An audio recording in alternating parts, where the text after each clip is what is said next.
अपनी क्वेरीज डाल सकते हैं। Explain process of raining and saturation mode. ठीक है, मैं यहां लिख लेता हूं आपकी क्वेरी।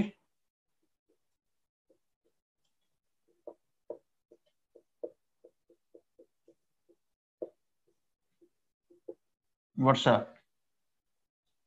वेवलेंथ क्या है?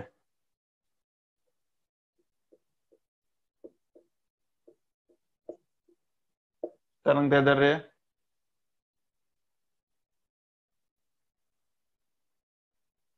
तापीय विलोमता आने वाला टॉपिक है ये, अभी नहीं आया है, आएगा ये। ठीक है, तापीय विलोमता आने वाला है, उस वक्त आपको एक बार दोबारा ये जो हमने पढ़ा है पढ़ना पड़ेगा। अरोरा,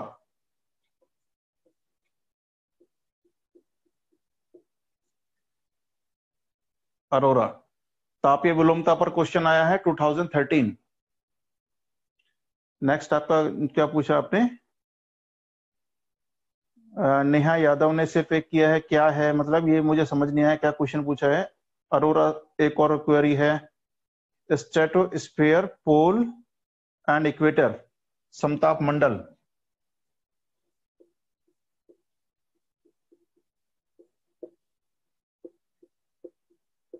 चलिए, समताप मंडल हो गया आपका।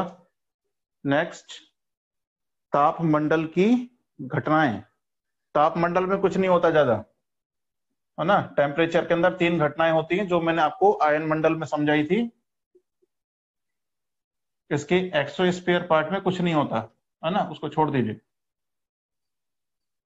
और कोई क्वेश्चन आपका?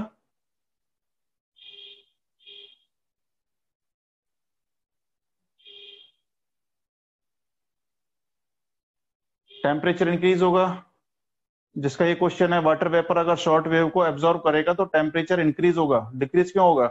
जब भी चीज एब्जॉर्ब की जाएगी तो टेम्परेचर बढ़ेगा। विशिष्ट दिवा प्रकाश क्या है? Very good question.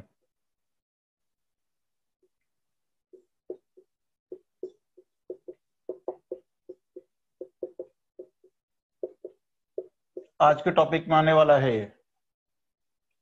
Length of stratosphere on pole and equator, ये अभी आने लिख दिया क्वेश्चन मैंने। स्पेस स्टेशंस आयन मंडल में लगाए जाते हैं, ठीक है ना। ये 80360, ये क्या लिखा है आपने?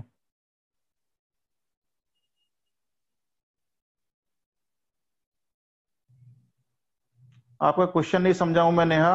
आयन मंडल की हाइट, आयन मंडल जो है वो आपको 360 तक मिलेगा, ठीक है ना, 82 किलोमीटर से।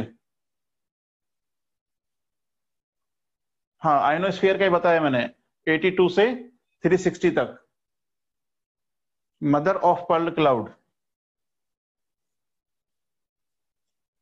Mother of pearl cloud. चलिए, हो गए सभी डाउट्स? तो 1 बाय 1 इन डाउट्स को देख लेते हैं। बाकी अगर फिर भी आपके पास में कोई डाउट रह जाए, किसी को इंडिविजुअल पूछना हो, तो इसी वजह से मैंने कल आपको अपना नंबर शेयर किया है, वहां से जो भी क्वेरीज हैं वो अपनी पूछ सकते हैं आप लोग। चलिए, पहला टॉपिक अपना ये, वायु का संतृप्तता क्या होगी और वर्षा कैसे होती है। देखिए, वायु का संतृप्तता का मतलब होता है, संतृप्त कब होता है, यानी जितनी आपके खाने की कैपेसिटी थी, यानी आपके खाने की कैपेसिटी थी 100 रोटियां और 100 आपने खा ली, तो आप संतृप्त हो गए। यानी जितनी कैपेसिटी है, उतनी क्षमता है, उतना काम हमने कर लिया, तो दिस इज सैचुरेशन मोड। तो वर्षा इसी से जुड़ी हुई है, वायु के सैचुरेशन होने से वर्षा होगी। अब सैचुरेशन कैसे होगा? किसी निश्चित तापमान पर वायु के अंदर निश्चित आर्द्रता होती है, यानी कि अगर मान लीजिए टेम्परेचर 30 डिग्री है, तो कैपेसिटी तो इस टाइम भी इसकी 100 ही होगी, लेकिन इस टेम्परेचर पर कुछ ना कुछ आर्द्रता इसमें होगी। मान लेते हैं आर्द्रता है 60। अब क्या हो, किसी वजह से ये एयर का कॉलम ऊपर उठे, तो जैसे थोड़ा और ऊपर उठे वैसे ही इसकी कैपेसिटी है, यानी कैपेसिटी घटना शुरू हो जाएगी, क्योंकि अब ठंड पड़ना शुरू हो गई ऊपर, तो ठंड पड़ेगी, इसकी कैपेसिटी हो जाएगी 80 और पार्टिकल कितने हैं 60। थोड़ा और ऊपर उठेगी तो यहाँ पर 60 की कैपेसिटी रह जाएगी और 60 पार्टिकल इसके पास ऑलरेडी है। इस कंडीशन में ये सैचुरेशन मोड पे पहुंच गई है। अगर ये किसी वजह से थोड़ा और ऊपर उठती है तो कैपेसिटी कितनी हो जाएगी 59, और पार्टिकल कितने हैं 60, तो 60 को होल्ड नहीं कर पाएगी। होल्ड कितने को करेगी 59, तो एक पानी की बूंद नीचे आ जाएगी। This is called Varsha. Clear? Number तो मैंने आपको दिया था पहले 9460111010 नंबर आपको मिल गया था।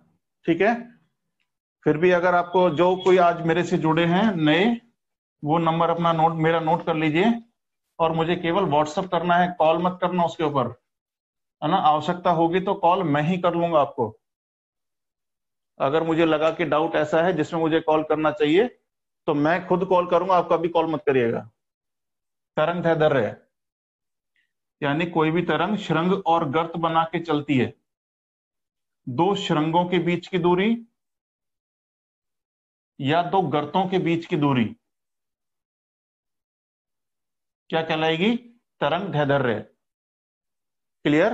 तरंग दैर्ध्य अगर ज्यादा होगी तो आवृत्ति कम होगी, तरंग दैर्ध्य अगर छोटी है तो आवृत्ति बड़ी होगी। क्लियर? चलिए, दो चीज अपनी क्लियर हुई। क्लियर है भाई? तरंग दैर्ध्य किसका था? ओजोन लेयर की मोटाई कैसे नापते हैं?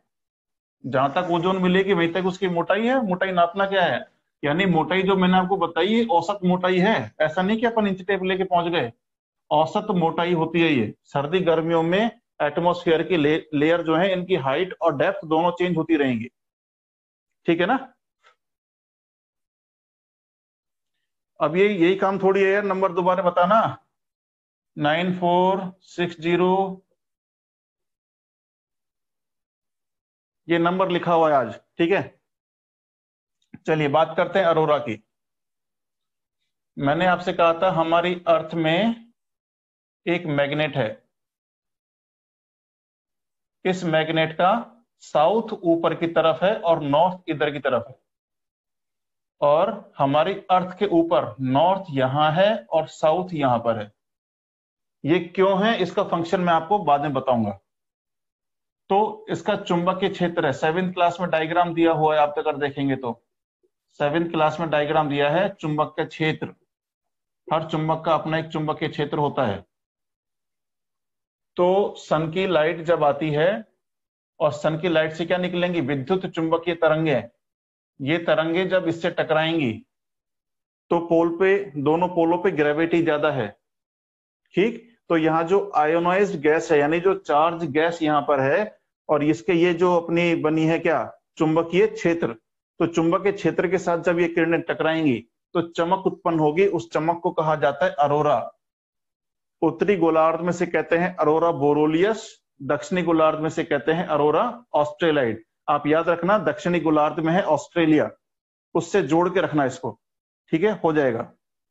आर्कटिक टाइप ऑफ क्लाइमेट, क्या लिखा है? आर्टिक पे टेम्परेचर कम है या अंटार्कटिका पे? देखिए, किस कॉन्टिनेंट पर आपको टेम्परेचर कम मिलेगा ये डिपेंड करेगा उसके आसपास के एरिया में। लैटिट्यूड्स पर डिपेंड नहीं करेगा, आपको डिपेंड करेगा कि वो एरिया लैंड पार्ट से घिरा हुआ है या वो एरिया वाटर बॉडी से घिरा हुआ है। अगर वाटर बॉडी से घिरा हुआ है तो जायज बात है, वहां पे टेम्परेचर ज्यादा मिलेगा, लेकिन अगर कोई लैंड पार्ट है तो वहां पे टेम्परेचर कम मिलेगा। ठीक है ना? हो गया अरोरा क्लियर? हाँ, अरोरा ओनली पोल पे ही बनेगा।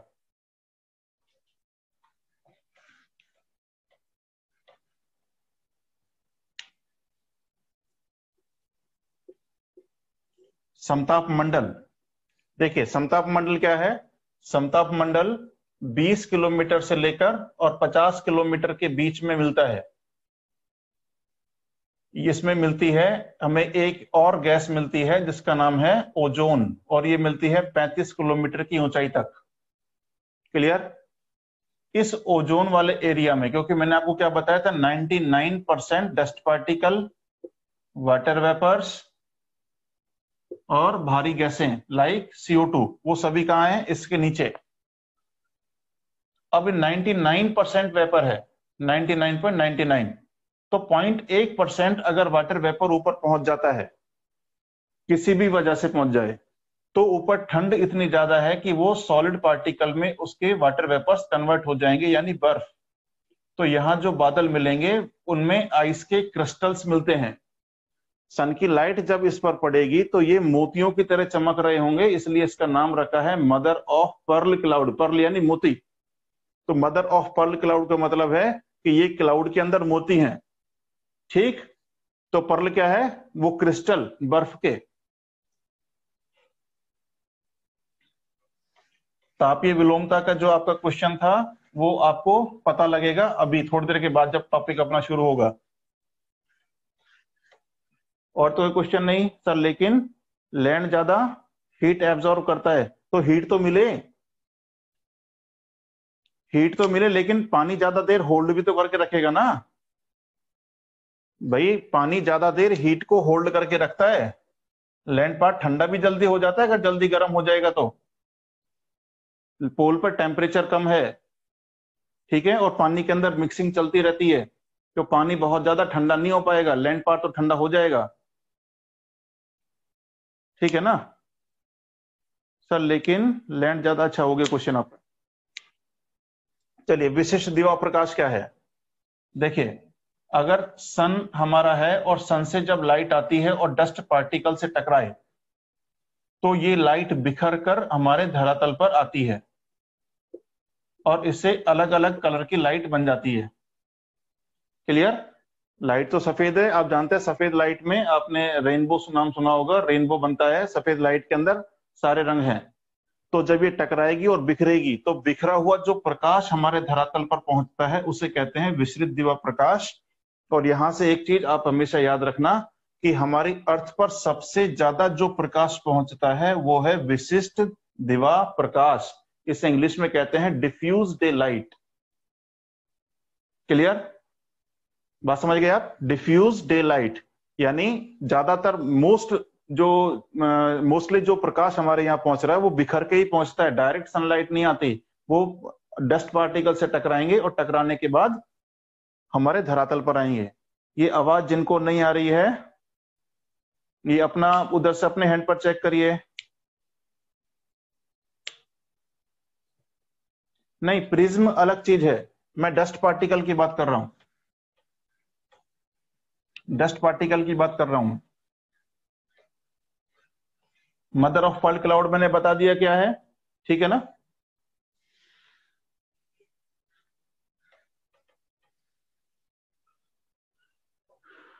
तो अपना नेक्स्ट टॉपिक, निरपेक्ष आर्द्रता क्या है, यानी एब्सोल्यूट नंबर। एब्सोल्यूट नंबर यानी एब्सोल्यूट, अभी कितने नंबर बैठे हुए हैं आप में से? 103 पार्टिसिपेंट अभी इसमें है। तो एब्सोल्यूट नंबर अगर कोई मेरे से पूछेगा तो कितने हैं? 103। लेकिन मान लीजिए कैपेसिटी पूछे तो कैपेसिटी तो मैं 1000 लोगों को जोड़ सकता हूं यहां से। ठीक है, तो एब्सोल्यूट नंबर की जब मैंने बात करी तो मैंने बता दिया 103 यहां पर स्टूडेंट अवेलेबल है अभी। लेकिन जब मैं क्षमता की बात करूंगा तो क्षमता तो यहाँ पे अनंत है, कितने भी लोग इससे जुड़ सकते हैं। ठीक है ना। चलिए, अपना आज नेक्स्ट टॉपिक शुरू करते हैं। जो लिस्ट हम लोगों ने मेंटेन करी थी अब उसकी बारी है। उसमें जो अपना फर्स्ट टॉपिक अपन लोगों ने पढ़ा था, फर्स्ट टॉपिक इसमें हमने देखा था वायुमंडल की परतें और इसका संगठन। क्लियर? तो आज से अपना बेसिकली जो यूपीएससी का सिलेबस है वो शुरू कर रहे हैं अपन। अभी तो शुरुआत में अपना इंट्रोडक्शन था, लेकिन अभी से अपना जो सिलेबस है वो अपन मोस्टली स्टार्ट करने वाले, जहां से आपको मोस्टली क्वेश्चन मिलने वाले प्री और मेंस। क्लियर? तो हम टॉपिक अपना शुरू करते हैं। तो आज का अपना टॉपिक है सूर्य ताप और इससे प्रभावित करने वाले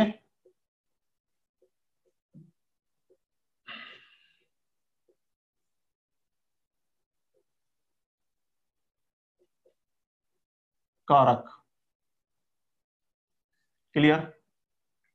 सनलाइट, इसे कहते हैं इंसोलेशन।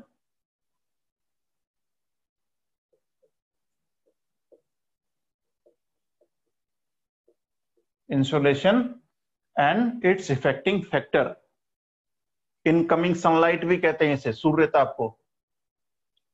तो देखिए होता क्या है, नॉर्मली हम ये कहते हैं कि सन स्टेबल है अपनी जगह पर और हमारी अर्थ उसके चारों तरफ चक्कर लगा रही है। हमारी अर्थ से बहुत बड़ा है सूर्य, यानी जितने सारे हमारे प्लैनेट वगैरह बने हुए हैं ये सभी इसके 2% पार्ट से बने हुए हैं। उल्काएं, प्लैनेट, जितने भी सारे कुछ बना हुआ है, बाकी 98% अभी भी सन के पास में है। तो आप सोचिए कि सन कितना बड़ा होगा। और जब हमारी अर्थ उसके सामने जा रही होगी, जैसे मान लीजिए अगर सामने ट्यूबलाइट लगी है और इसके सामने अगर मैं मार्कर को करता हूं तो पूरे रूम में तो लाइट जा रही है, लेकिन जितनी लाइट इसके टिप पर फेस हो रही होगी वही केवल हमारे हिस्से में आएगी। ये अर्थ मान लीजिए आप इस मार्कर को। तो अगर मैं इसको ट्यूबलाइट के सामने करता हूं तो ट्यूबलाइट की जितनी लाइट आ रही है अब उसके ऊपर, ये हमारे को सूर्यताप है। ठीक है, तो अगर मान लीजिए ये सन है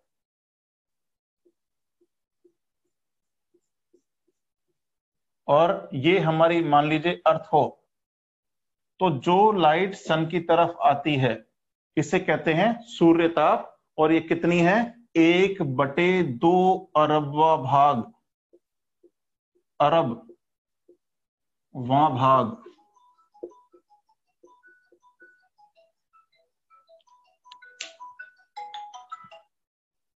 हेलो जी, जी जी, हम्म। हाँ वो मुझसे 9 बजे बात कर ले, ठीक है ना, ठीक है, चलिए ठीक है।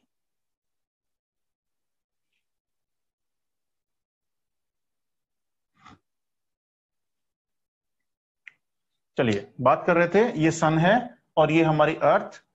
तो अगर यहां से सन की लाइट जाएगी और अर्थ से टकराएगी, ये लाइट कितनी है, जितना सन से निकलती है उसका 1/2 अरबवा भाग।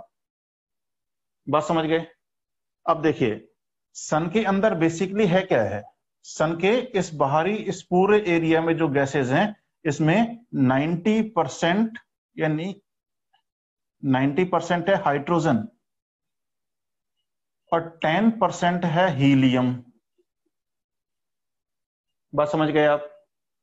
तो जब हाइड्रोजन हीलियम में कन्वर्ट होती है ड्यू टू केमिकल प्रोसेस, तो उस रिएक्शन जब यहां पे होता है, आपने फ्यूजन और फिजन का नाम तो सुना होगा, विखंडन और संलयन, है ना। तो उससे हाइड्रोजन किस में कन्वर्ट होगी, हीलियम में। और हीलियम में जब कन्वर्ट होगी तो इसमें से हीट निकलेगी, हीट की विकिरणें निकलेंगी जो, और जो चीज जितनी गर्म होती है उसमें से उतनी ही ज्यादा शॉर्ट वेव्स निकलती हैं। इस बात का ध्यान रखना, जो चीज जितनी गर्म होगी उसमें उतनी ही ज्यादा शॉर्ट वेव निकलेंगी। तो सन का टेम्परेचर एवरेज बाहर वाले एरिया में होता है 6000 डिग्री सेंटीग्रेड, बाहर वाले एरिया में। अंदर वाले में तो कोई गया नहीं, पता नहीं। ठीक, यहां से कई टाइम बहुत ज्यादा अंदर टेम्परेचर होगा। दैट मीन्स कि बाहर वाले एरिया में 6000 डिग्री सेंटीग्रेड टेम्परेचर है इसका। क्लियर। तो जो लाइट हमारे तरफ आती है, ये लाइट 8 मिनट में, सॉरी 8, पहले इस चीज को सुनिए आप। जब लाइट हमारी तरफ आती है तो इसका आउटर जो एरिया है ये, इसे कहते हैं फोटोस्फेयर।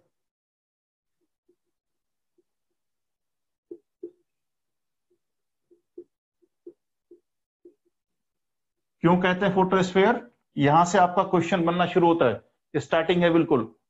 ठीक है, क्या रिपीट करना है, किसको वॉइस नहीं मिल रही है मेरी, ये सपना चौधरी, सपना कुमारी, ये क्या है, गैस कौन सी।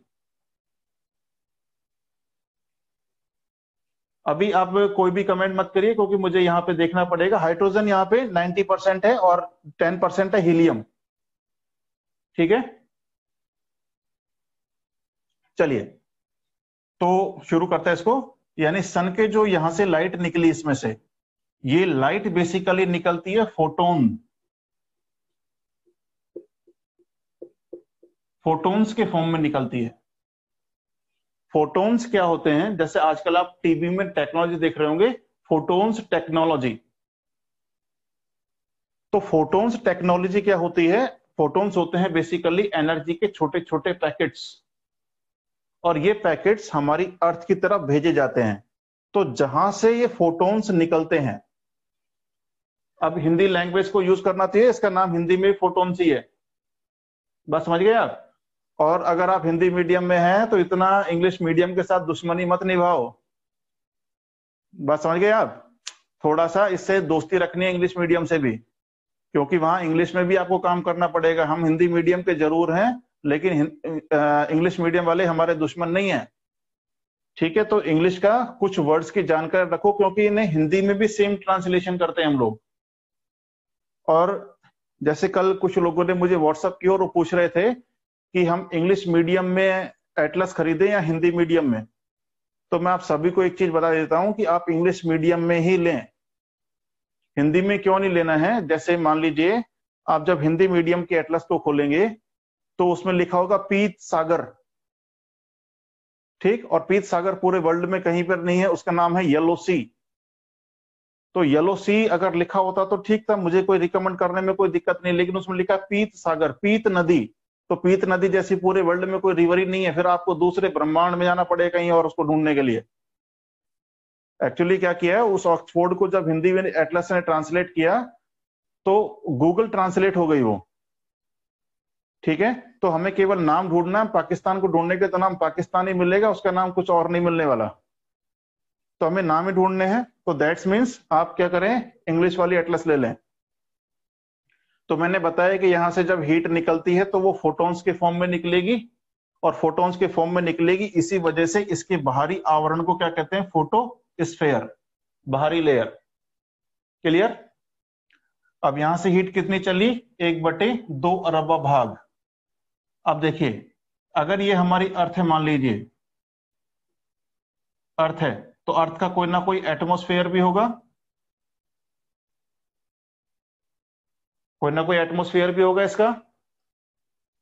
आप इसको बहुत इजी लैंग्वेज में ऐसे भी समझ सकते हैं, मान लीजिए आपको पेरेंट्स ने 100 रुपए दिए, आपको आज खर्च करने के लिए 100 रुपए मिले। आज आप यहां से कॉलेज गए और कॉलेज से वापस आ गए, लेकिन रास्ते में कोई शॉप नहीं मिली आज आपको, ओपन, पूरी जगह हड़ताल की हुई है, तो 100 रुपए आपके घर आ गए होंगे, क्योंकि वो खर्च ही नहीं हुए, रास्ते में कोई चीज मिली ही नहीं, ठीक। तो जब सन की लाइट चली यहां से और हमारे वायुमंडल के बाहरी लेयर तक पहुंची, तो रास्ते में क्या है, निर्वात, वैक्यूम है, ठीक। ये साउंड वेव नहीं है, क्या है, लाइट वेव। तो जब ये लाइट वेव, तो क्या है, इसको चलने के लिए मीडियम चाहिए, नहीं, रास्ते में कोई मीडियम ही नहीं है, तो लाइट खर्च नहीं होगी।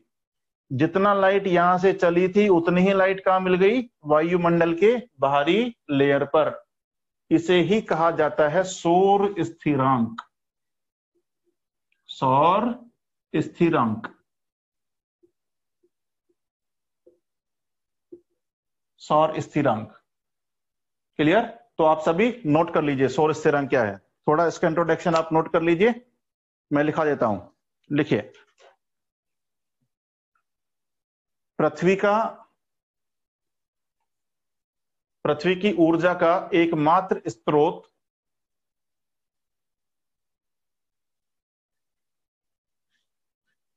सूर्य है, ऊर्जा का एकमात्र स्रोत सूर्य है। इसी के साथ साथ पृथ्वी के गुरुत्व और पृथ्वी के भीतर लगने वाले अंतर्जात बलों, पृथ्वी के भीतर लगने वाले अंतर्जात बलों से भी गौण मात्रा में, से भी गौण मात्रा में ऊष्मा प्राप्त होती है। ऊष्मा प्राप्त होती है।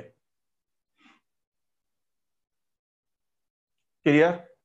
पैराग्राफ चेंज करेंगे, लिखिए सूर्य से हमें यानी कुल सूर्य से निकलने वाली ऊष्मा का कितना मिलता है? 1/2 अरबवा भाग। सूर्य की कुल ऊष्मा का 1/2 अरबवा भाग हमें प्राप्त होता है। सूर्य से निकलने वाली कुल ऊष्मा का 1/2 अरबवा भाग हमें प्राप्त होता है।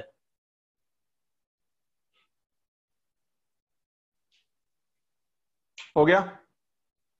नेक्स्ट लिखिए, सूर्य से ऊष्मा फोटॉन्स के रूप में आती है।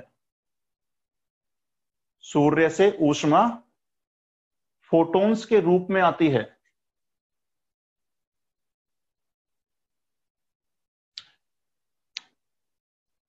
फोटॉन्स ऊर्जा के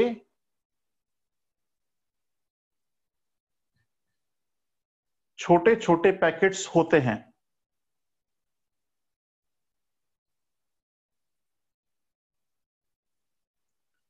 ऊष्मा के छोटे छोटे पैकेट्स होते हैं। इसीलिए सूर्य की बाहरी परत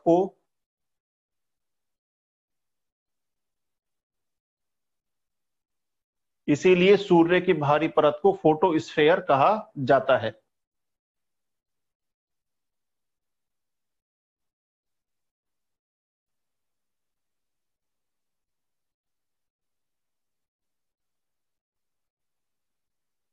हो गया? चलिए अब डालिए एक स्टार पॉइंट और वहां पे लिखिए सौर स्थिरांक। सौर स्थिरांक,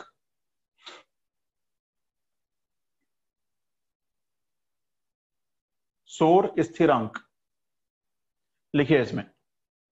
फोटोस्फेयर से जितनी ऊर्जा चलती है,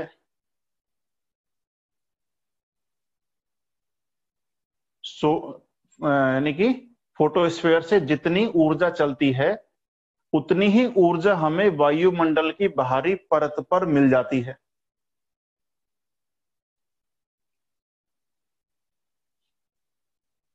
यस प्रियंका, मुझे चैट पे अपना क्वेश्चन पूछ लीजिए, आपने हैंड रेस किया है, मुझे चैट में अपना मैसेज कर दीजिए आप इसमें बिट्टू सर वाले पे। उतनी ही ऊष्मा हमें बाहरी परत पर प्राप्त हो जाती है जिसकी मात्रा स्थिर होती है,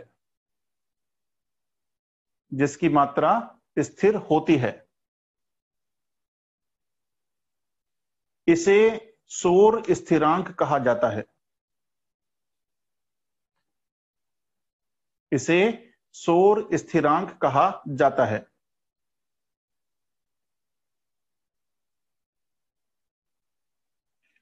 यह मात्रा प्रति वर्ग सेंटीमीटर प्रति मिनट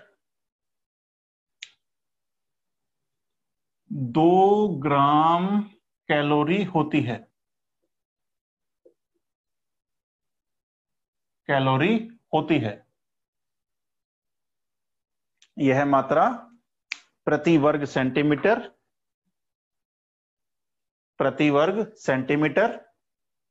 प्रति मिनट 2 ग्राम कैलोरी होती है। क्लियर? प्रियंका, आपने हैंड उठाया था, आपने क्वेश्चन नहीं पूछा है।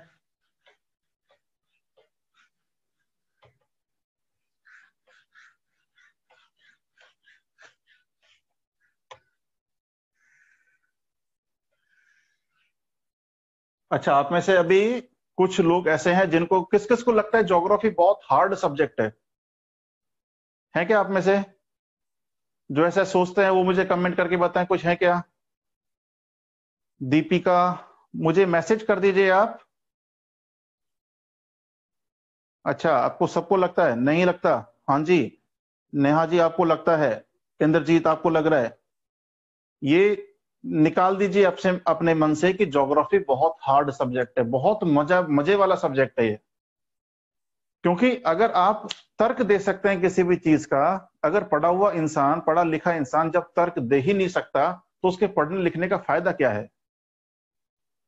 अगर मान लीजिए आप परंपराओं को ढो रहे हैं और ये परंपराएं अगर आपकी बनी रहे तो फिर आप एजुकेट होके क्या करें आपने? बात समझ गए आप? तो दैट मीन्स ये कि ये बहुत हार्ड नहीं है, ये बहुत सिंपल सब्जेक्ट है, लेकिन एक बार समझने में आपको जोर पड़ेगा। लेकिन जब आप समझ जाएंगे तो रात को कोई जगह के पूछेगा ना आपसे, तो रात को भी आप ज्योग्राफी ही बड़बड़ाएंगे। ठीक है ना? इतना प्यारा सब्जेक्ट है ये। हालांकि अपनी माँ को कोई बुरा नहीं कहता, ये ध्यान रखिए। ठीक है ना? तो ज्योग्राफी तो मेरी मदर हुई। ठीक है ना? सर रिपीट कैसे देख सकते हैं? मेरा इंटरनेट नहीं चल रहा है, तो उसको रिकॉर्डिंग पे डाल दीजिए, क्लास तो रिकॉर्ड हो जाएगी आपकी। ठीक है ना? जितना पढ़ा है उतना क्लियर हो रहा है, बस आप मेरे साथ साथ जैसा जैसा मैं कहता हूं वैसा वैसा करते रहो। बाबा रामदेव भी कहते हैं करने से होता है। बस समझ गए ना? तो जब करने से होता है तो जैसा मैं कह रहा हूं वैसा करते रहो आप, और आपको 10-15 दिन के बाद लगेगा कि आप एक पोर्शन में बिल्कुल मास्टर हो गए हैं। उसके बाद केवल आपकी जिम्मेदारी ये होगी कि जितने भी आजादी के बाद में सवाल आए हैं उन सारे सवालों को आप देखें और अपने आप को फिर परखें आप। ठीक है ना? कि हम कितने पारंगत होंगे, नहीं होंगे तो टॉपिक एक बार दोबारा देख लीजिए, बस यही आपका काम होगा। ठीक है ना? आप बिल्कुल वैसा ही पढ़ा दीजिए, मैं वैसे ही तो पढ़ा रहा हूं भाई। 2 दिन की जिनकी क्लास मिस हो गई है, अब ये मैं क्या कर सकता हूं बताइए? मिस आपका इंटरनेट की वजह से हो रही है, तो इसमें अब मैं क्या कर सकता हूं? जिनकी क्लासें मिस हो रही हैं, है ना? अब अपना चैट वेट सारा बंद करिए, अब अपन बोर्ड के ऊपर ध्यान देते हैं इसमें। ठीक है, चलिए। तो यहां तक क्लियर हुआ?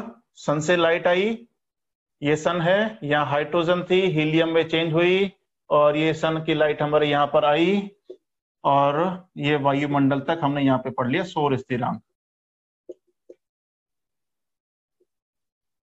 ठीक है, और मैंने यहां तक आपको बताया जितनी ऊष्मा यहां से चली उतनी ये बराबर है। ठीक है, अब सारी गड़बड़ कहां होती है? जब लाइट एटमॉस्फेयर में एंटर कर जाती है। ठीक है, देखिए, तो बात करते हैं प्रभावित करने वाले कारकों की। कौन कौन से कारक हैं जो इसे प्रभावित कर रहे होंगे?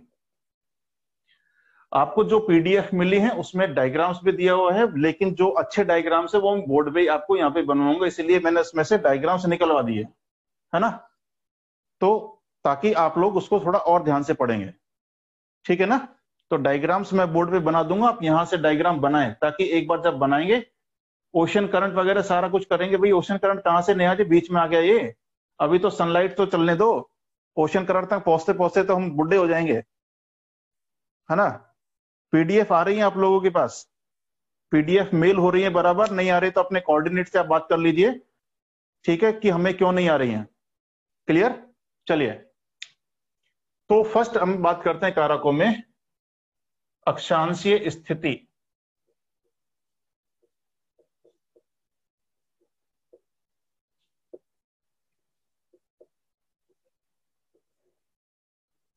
देखिए, ऑनलाइन क्लास का एक मजा और है, पढ़ आप रहे हैं लेकिन मजे आपके भाई बहन सब ले रहे हैं, है या नहीं? बिल्कुल ले रहे हैं ना? वो इसलिए ले रहे हैं कि आपने उसको अपने फेस पे लगाया हुआ और 2-4 भाइयों को अपने पीछे बैठाया हुआ है आराम से, और क्लास चल रही बढ़िया, उसमें कोई रोक नहीं सकता किसी का भी। बात समझ गए आप? तो ये बहुत बेटर है ना? क्लास के अंदर तो आप एक ही जाएंगे, वहां तो आपको थंब इंप्रेशन लगाना पड़ेगा तब आप अंदर जाएंगे। ठीक है, तो इंजॉय करें, मस्ती के साथ क्लास लें, उठ के बैठ के लेट के जैसा भी आपको लेना है। ठीक है, चलिए, देखो अब ये सन है और ये बना दी मैंने अर्थ, और ये है हमारा एटमॉस्फेयर। अब सन से सपोज करो कि एक लाइट आई, तो आपने क्या पाया कि ये लाइट जब हमारे अंदर एटमॉस्फेयर में आई तो इसने एक बहुत छोटे एरिया पर इसकी लाइट पड़ी, इस पर। यानी ये लाइट जब आएगी तो ये अर्थ के छोटे एरिया, छोटे क्षेत्रफल एरिया पे पड़ेगी। लेकिन अगर मान लीजिए यही सेम लाइट मैं पोल की तरफ भेज दूं,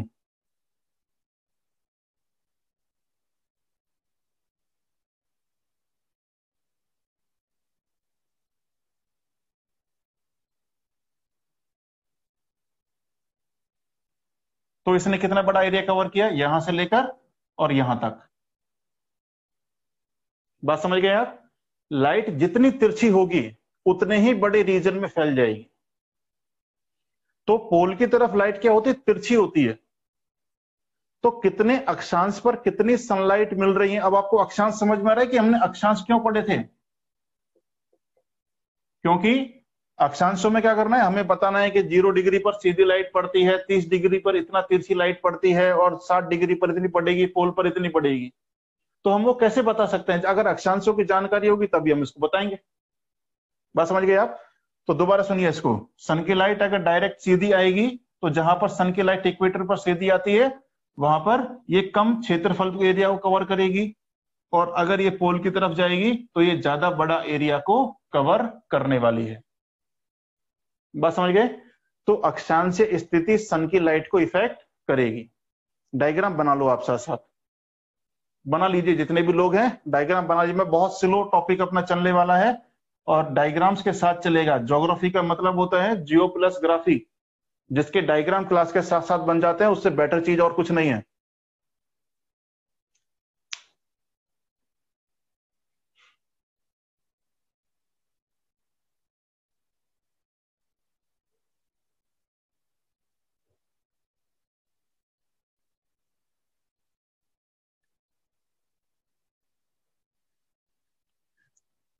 आई थिंक बन गया होगा आपका। अब दूसरी और बहुत अच्छी एक बात सुनिए अब इसी में, कि अब इसमें क्या लिखेंगे हम। हमें याद तो हो गया, हमें कंसेप्ट याद रखना है, लिखना कैसे है वो नहीं, कंसेप्ट याद रखेंगे बस ये। क्योंकि जैसा लिखोगे वैसा कभी एग्जाम में लिख ही नहीं पाओगे आप, इसलिए बहुत सुंदर सुंदर राइटिंग में नोट्स बनाने का कोई फायदा नहीं है। नोट्स केवल उसी चीज के बनते हैं जो हम पढ़ते हैं और बार बार भूल जाते हैं, है ना, उसके कीवर्ड्स। तो कीवर्ड्स अपने पास रखिए और बहुत अच्छा सोचिए, बहुत अच्छा पढ़िए और उसको लिखिए, ठीक है ना। तो आपको अगर डायग्राम बना लिया तो कंसेप्ट एकदम क्लियर है कि अगर पोल की तरफ लाइट जाएगी तो वो फैल जाएगी, इक्वेटर की तरफ लाइट आएगी तो ये कम एरिया पे मिलेगी। नंबर सेकंड थिंग क्या होगा, जैसे मानिए कि सन हमारा है, सन से कोई लाइट आई, ठीक, इसने क्या किया, अगर मान लीजिए एक डस्ट पार्टिकल इसको मिल गया, तो इस डस्ट पार्टिकल से टकरा के ये लाइट नीचे बिखर के आएगी। इसे कहा जाता है प्रकीर्णन।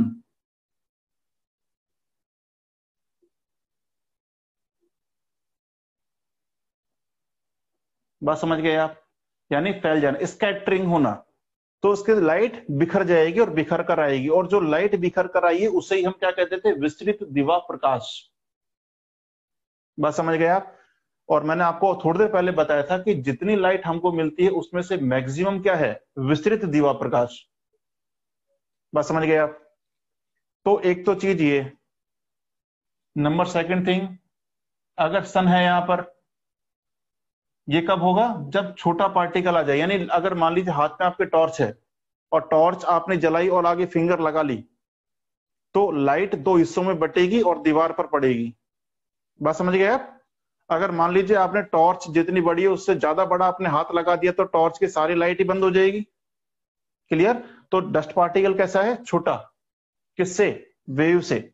बहुत महीन पार्टिकल अगर आ जाए, बात समझ गए आप, तो उस कंडीशन में फैल सकती है। कब फैलेगी, जब सन की लाइट आ रही हो और इसकी जितनी ये लेंथ इसकी है, इससे बहुत छोटा पार्टिकल अगर आ जाए। क्लियर? मानिए कि सन है और सन से जो लाइट आ रही है, कोई वाटर वेपर इसको मिल जाए और वो पूरी लाइट को एब्जॉर्ब कर ले, तो एब्जॉर्वेशन भी हो सकता है, विकिरण भी होगा, एब्जॉर्वेशन। क्योंकि कल ही मैंने आपको बताया था कि सन की लाइट जब आती है तो केवल वाटर वेपर ऐसी चीज है जो क्या करेगा, उसको होल्ड कर सकता है, उसको रोक सकता है। बात समझ गए आप? नंबर थर्ड चीज, सन है और सन से क्या हुआ कि एक कोई डस्ट पार्टिकल इतना मोटा मिल गया जिसने लाइट को नीचे पास होने नहीं दिया, तो ये क्या करेगा, इस लाइट को रिफ्लेक्ट भी कर सकता है। बात समझ, इसको वापस भेज देगा। तो तीन तरह की चीजें होती हैं, एक होता है प्रकीर्णन, एक होता है अवशोषण, इसे कहते हैं अवशोषण,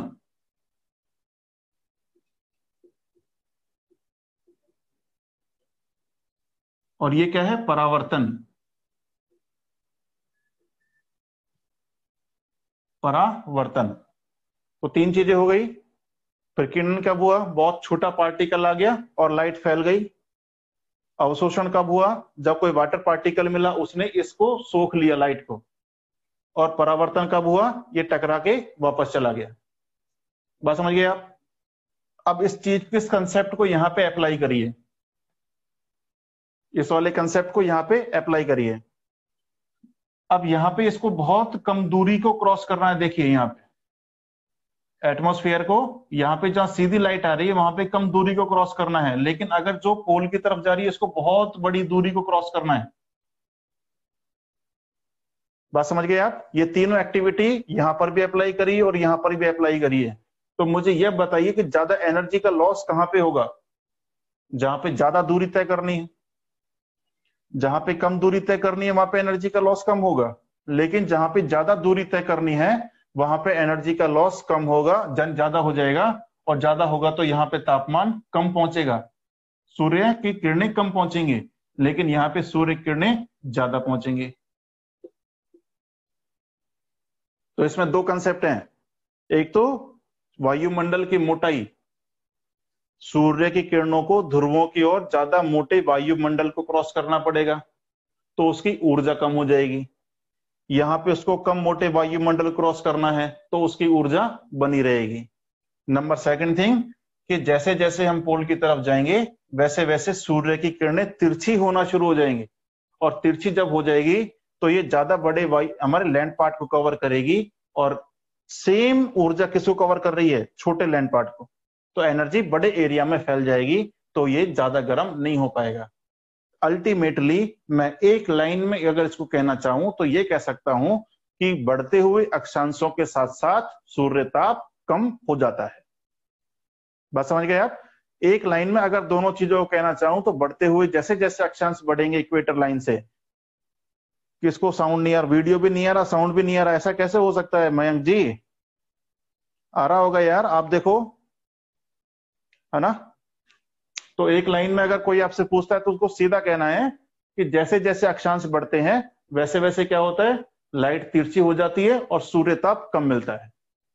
ठीक, उसमें दूसरी कंडीशन क्या अप्लाई करनी है, वायुमंडल की मोटाई भी बढ़ जाएगी। कोई दिक्कत इसमें किसी को नहीं है, तो अपनी सहूलियत से 2 सेकंड में आप नोट कर लीजिए। किस किस ने मैं इनका,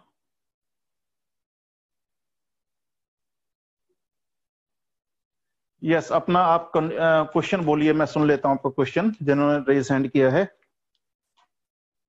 यस, पूछिए।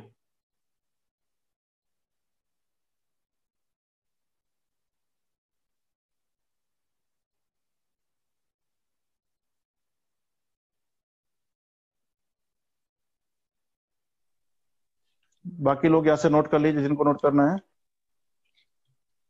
आप भैया अपना मैसेज में क्वेश्चन पूछिए, आपकी आवाज नहीं आ रही है यहाँ पे। जिन्होंने हैंड रेस किया था वो अपना मैसेज में क्वेश्चन पूछ लीजिए चैट में।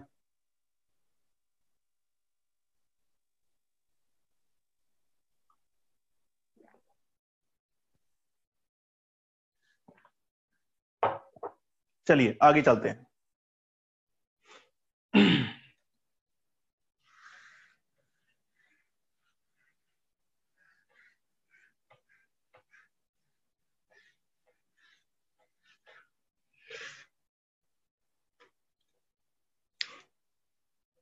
नंबर सेकंड, देखिए होता क्या है कि हमारी अर्थ सन के चारों तरफ, ये सन है, और सन के चारों तरफ एक अंडाकार कक्षा में घूम रही है। ठीक है, तो घूमते घूमते होता क्या है कि एक बार हमारी अर्थ सन के बहुत ज्यादा नजदीक चली जाएगी यहाँ पे, और एक बार हमारी अर्थ सन के बहुत ज्यादा दूर चली जाएगी। मैक्सिमम दूरी, एक बार पास एक बार दूर। तो ये पूरा एक साल में अपना चक्कर जब पूरा करेगी तो साल में एक बार सबसे पास आएगी और साल में एक बार सबसे दूर चले जाएगी। और आप भी इस बात को जानते हैं कि जब पास आएगी तो सूर्य ताप ज्यादा मिलेगा और दूर जाएगी तो सूर्य ताप कम मिलेगा। बात तो समझिए ना। अब क्या होगा, पास कब आती है? 3 जनवरी। थोड़ा ध्यान से सुनना इस चीज को, थोड़ा आपके दिमाग में खट्टे से लगेगा भी। 3 जनवरी को सबसे पास आएगी जब मैक्सिमम सनलाइट हमें मिल रही होगी, लेकिन 4 जुलाई को ये सबसे दूर होगी। आप कहेंगे 4 जुलाई को तो गर्मियां पड़ती हैं भाई और 3 जनवरी को ठंड होती है।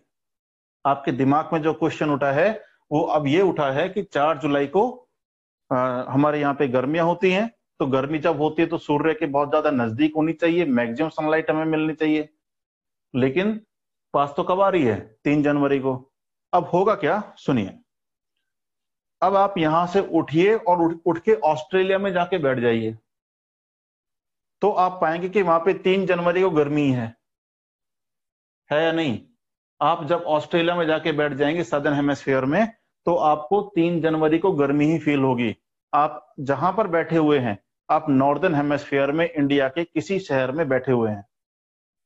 क्लियर? तो यहां से कंपैरिजन मत करिए, आप अपने यहां से कंपैरिजन मत करिए।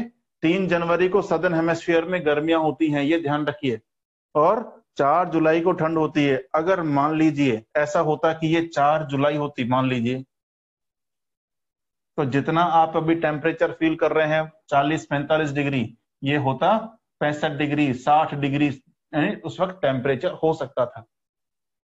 बात समझे? तो हमारी डाइवर्सिटी भी अलग अलग हो सकती थी। हम में से कोई गोरे रंग का मिलता ही नहीं हो सकता कि हम सभी ऐसे होते जैसे हम जल गए हों, सारे पीस जल गए हों, है ना? जैसे वास्को डी गामा जब हमारे इंडिया में आया, तो वास्को डी गामा हमारे इंडिया की खोज की, उससे पहले अमेरिका की खोज किसने करी? आंसर देगा कोई? यस, मुझे मैसेज करें। Columbus, very good very good, Columbus. Yes yes, ठीक है। तो कोलंबस अपना जा रहा है। बिल्कुल बिल्कुल आपका आंसर सही है, बिल्कुल आपका आंसर सही है, आप हिस्ट्री पढ़ते हैं।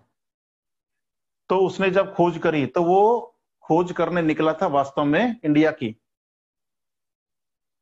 तो उसने क्या किया, नाव में बैठ के जब चक्कर लगा रहा था, तो नाव में चक्कर जब लगाने निकला तो वो वेस्ट डायरेक्शन की तरफ आगे बढ़ा, और जैसे उसने 5 दिनों के बाद उसने देखा कि जितना जहाजी बेड़ा वो लेकर गया वो उसके लगभग आधे बेड़े टूट चुके थे। वहां पे वहां के लोग उसको गालियां दे रहे थे कि हमें क्यों अपने साथ लेकर आया है। तो उसने कहा कि मूर्खों, देखो क्षितिज में चिड़ियाएं उड़ रही हैं, है ना, और चिड़ियाएं वहीं मिलेगी जहां पे कोई लैंड पार्ट है, हम लोग इंडिया पहुंच गए। तो सभी ने कहा ये तो कमाल हो गया, हमने इंडिया को ढूंढ लिया, वो भी पानी वाले रास्ते से। और जाके जब उसने वहां पे पैर रखा तो उसने देखा कि इंडिया के बारे में जैसा मैंने सुना था वैसा तो कुछ नहीं, ये तो सारे काले काले लोग, लगता है सब जल गए। वो कहाँ पहुंचा था? West Indies. और वेस्ट इंडीज जब पहुंचा तो उसके लिए, इसीलिए उसका नाम रखा, क्योंकि इंडिया को ढूंढते हुए उसने वेस्ट इंडीज को ढूंढा था, तो वेस्ट में गया और इंडीज ढूंढा, नाम हो गया वेस्ट इंडीज। और वहां के लोगों को क्या कहते हैं? Red Indians. इंडिया को ढूंढने निकला था लेकिन लाल पीस मिले उसको सारे, और लाल पीस जब मिले तो सभी क्या बन गए? Red Indians. क्लियर? तो सारी कहानियों से जुड़ी हुई हिस्ट्री है। अगर ज्योग्राफी नहीं होती तो हिस्ट्री भी नहीं होती है, ध्यान रखिए आप। तो geography is the mother of all sciences. चलिए वापस इस टॉपिक पे लौटते हैं। होता क्या है, सन है, और जब सन के चारों तरफ ये घूम रही है तो एक बार सबसे करीब और एक बार सबसे दूर। 3 जनवरी को सबसे करीब आती है, और 4 जुलाई को सबसे दूर जाती है। इस कंडीशन को बोला जाता है उपसोर।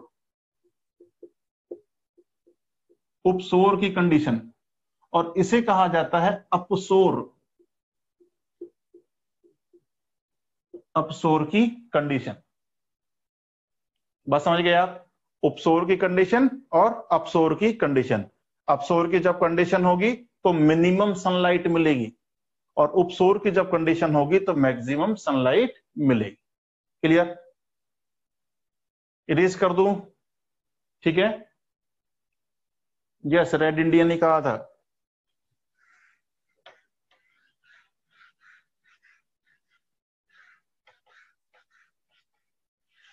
तो आप नंबर फर्स्ट पॉइंट डाल लीजिए, अक्षांशीय स्थिति में। इसमें 2 लाइनें लिखवा रहा हूं, वो लिख लीजिए।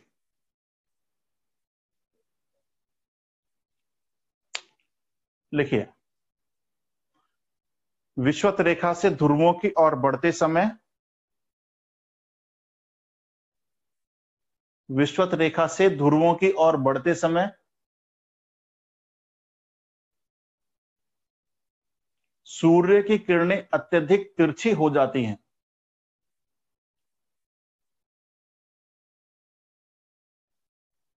जिसका अर्थ यह है कि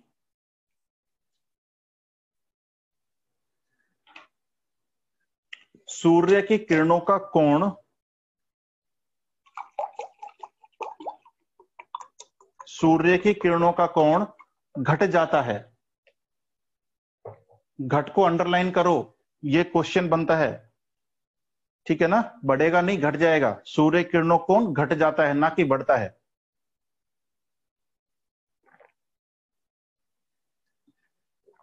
जिससे सूर्य की किरणें बड़े क्षेत्रफल में फैल जाती हैं। सूर्य की किरणें बड़े क्षेत्रफल में फैल जाती हैं।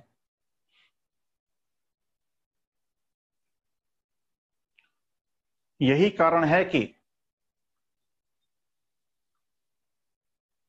विषुवत रेखा से ध्रुवों की ओर बढ़ते समय, विषुवत रेखा से ध्रुवों की ओर बढ़ते समय सूर्य ताप कम प्राप्त होता है।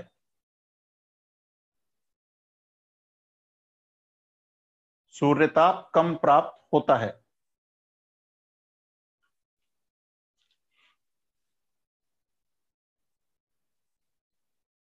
हो गया?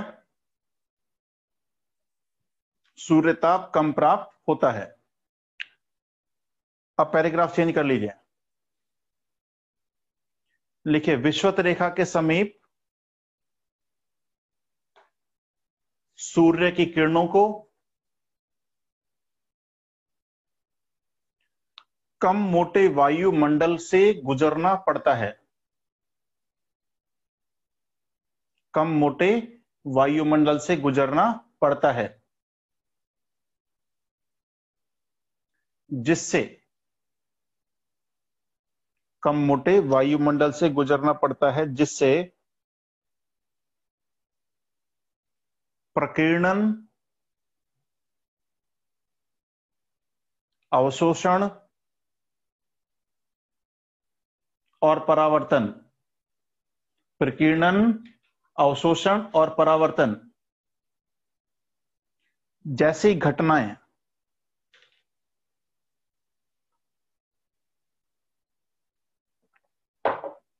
जैसी घटनाएं कम होती हैं।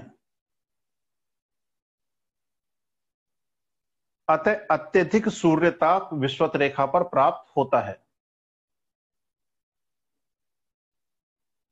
अत्यधिक सूर्यताप विषुवत रेखा पर प्राप्त होता है।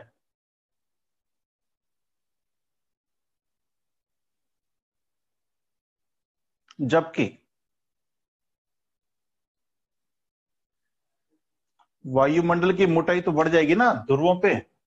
भाई क्या हुआ, ये जो सन की लाइट आ रही है, अगर सीधी लाइट आएगी तो कम मोटे वायुमंडल को पार करना है, और ऊपर जाएगी तो ज्यादा मोटे वायुमंडल को, अगर तिरछी लाइट जाएगी तो।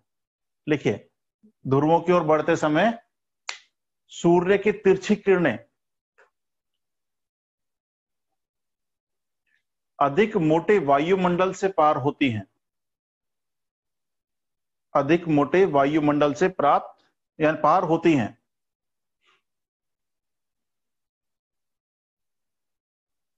जिससे प्रकीर्णन, अवशोषण और परावर्तन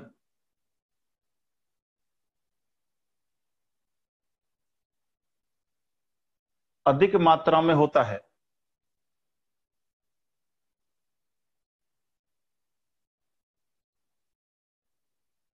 जिससे कम सूर्य ताप धरातल पर प्राप्त होता है।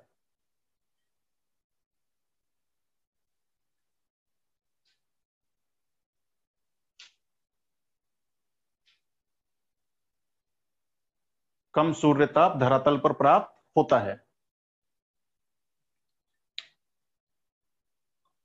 अच्छा, कभी जैसे आपने मान लीजिए पानी पर कभी तिरछा पत्थर फेंका है आप लोगों ने?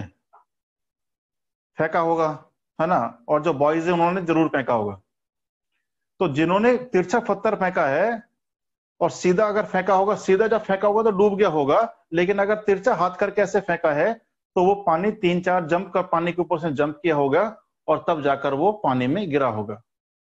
ठीक, तो क्या होगी, जो तिरछी लाइट जाएगी वो यहां से टकरा कर रिफ्लेक्ट और हो जाती है, यहां से ऐसे टकराएगी और चली जाएगी। बात समझे? तो इसको भी लिख लो आप स्टार पॉइंट डाल के। ध्रुवों के समीप धरातल से सूर्य की तिरछी किरणें परावर्तित भी हो जाती हैं। ध्रुवों के समीप सूर्य की तिरछी किरणें परावर्तित भी हो जाती हैं, परावर्तित भी हो जाती हैं।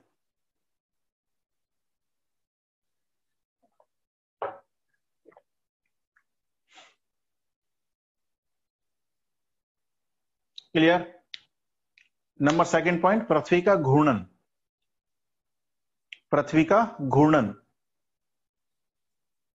इसमें नोट कर लीजिए। 3 जुलाई को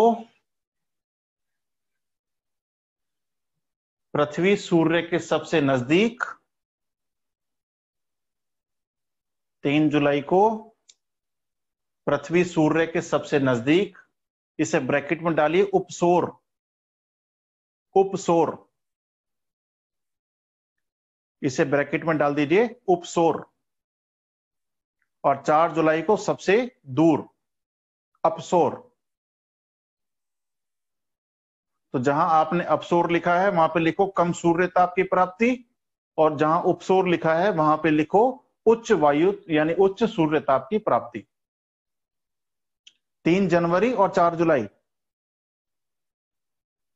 3 जनवरी को उपसौर और 4 जुलाई को अपसौर।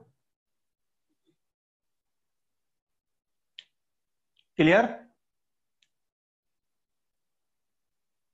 चलिए अब नेक्स्ट लिखिए, दिन की यानी लेंथ ऑफ द डे, दिन की लंबाई, लेंथ ऑफ द डे।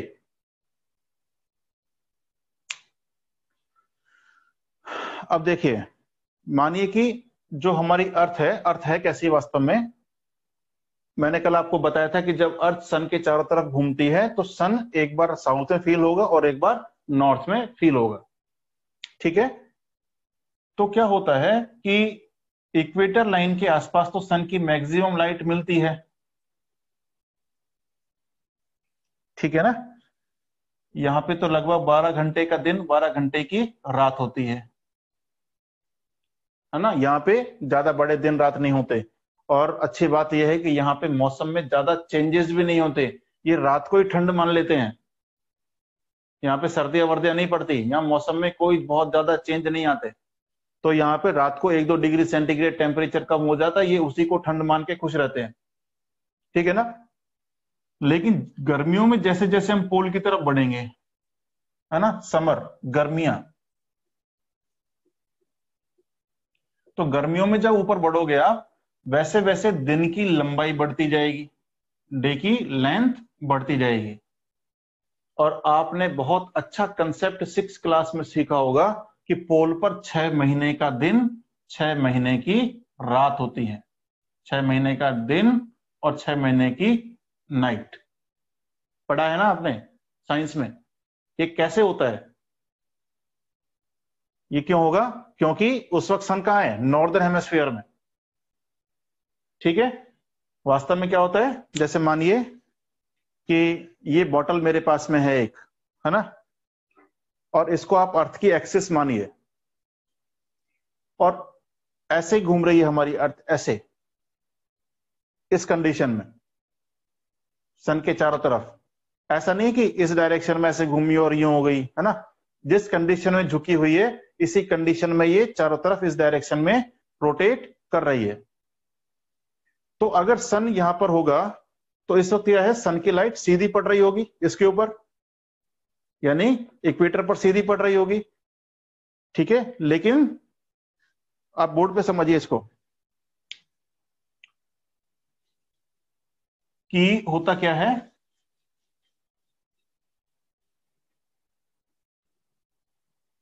ये हमारा सन है और सन के सामने जो हमारी अर्थ है वो अभी क्या है, बिल्कुल इसके सामने है। तो सामने का बात ये है, इक्वेटर लाइन के आपको 4 डेट याद रखनी पड़ेंगी। 21 जून, नेक्स्ट आपको 21 मार्च, 23 दिसंबर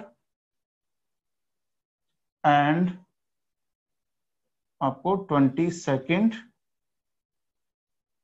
क्या क्या हो गया, जून हो गया, दिसंबर हो गया, दिसंबर तो नीचे आएगा, 23 सितंबर। तो 4 डेट याद रखनी है आपको, 21 जून, 21 मार्च, 22 दिसंबर और 23 सितंबर। 21 मार्च को क्या कंडीशन होगी कि अगर मानिए सन हमारे, ये हमारी अर्थ है और ये बिल्कुल सन के सामने है, तो सन की लाइट इस पर डायरेक्टली इक्वेटर लाइन पर पड़ रही होगी, यानी सन की लाइट इक्वेटर पे 90 डिग्री का एंगल बना रही होगी। ठीक है, तो इस वक्त तो दोनों हेमिस्फीयर में बराबर लाइट जा रही है, दोनों हेमिस्फीयर में सन एकदम सामने है और सन की यहां पे 90 डिग्री का एंगल बना रही है। लेकिन मार्च के बाद जैसे ही अप्रैल आएगा, मई और जून, अब सन कहां पहुंच गया है? कर्क रेखा पर। ठीक है, तो कर्क रेखा पे क्या हुआ कि इस कंडीशन में था ये, और यहां से घूमता हुआ अब ये वाला हिस्सा सन के सामने आ गया ऐसे। ठीक है, तो अभी नॉर्दर्न हेमिस्फीयर की तरफ है, तो साउथ में तो लाइट नहीं जाएगी, साउथ में नहीं जाएगी तो 6 महीने लगेंगे अभी यहां पे पहुंचने में, तो यहां पे रात हो जाएगी, लेकिन 6 महीने यहां पर दिन रहेगा।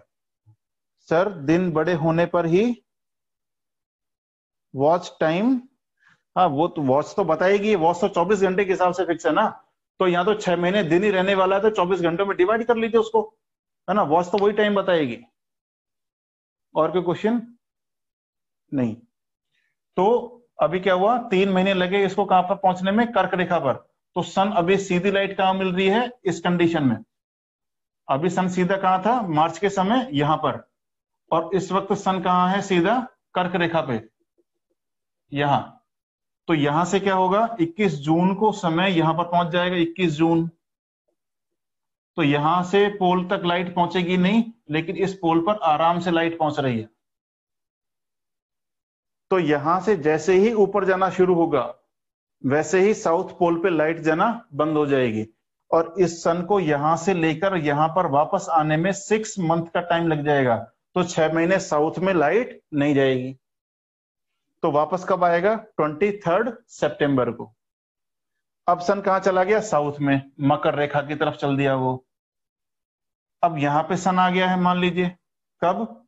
22 सितंबर को, या 23 सितंबर के बाद जब यहां से चलना शुरू हुआ, तो अब नॉर्थ पोल पर लाइट जाना बंद हो गई, क्योंकि सन कहां आ गया? इधर। तो अब यहीं तक लाइट जाती है केवल, यहां तो 6 महीने मिलेगी आराम से, कोई दिक्कत नहीं है। तो इस वक्त यहाँ पे 6 महीने के दिन, ऊपर 6 महीने की रात। तो सन को यहां से लेकर यहां घूमकर वापस आने में 6 मंथ का और टाइम लग जाएगा। तो 6 महीने साउथ पर दिन और यहाँ पे रात। जब सर्दियां आती हैं हमारे एरिया में, तो उस वक्त पोल दक्षिणी ध्रुव पर दिन होता है 6 महीने का। और कल ही मैंने आपको यानी सॉरी परसों वाली अपनी क्लास से मैंने आपको बताया था कि ध्रुव क्या है, जस्ट एक पॉइंट। 90 डिग्री वाला क्या है, जस्ट एक पॉइंट। इस पेन की टिप ये है 90 डिग्री अक्षांश। तो उस ध्रुव पर क्या होता है, आपको 90 डिग्री पर 6 महीने का दिन, 6 महीने की रातें। तो इन चारों चीजों को आप देखिए, जिनका वीडियो नहीं आ रहा है वो अपने एंड से चेक करें, उनके शायद नेटवर्क कुछ प्रॉब्लम होगी, ठीक है ना।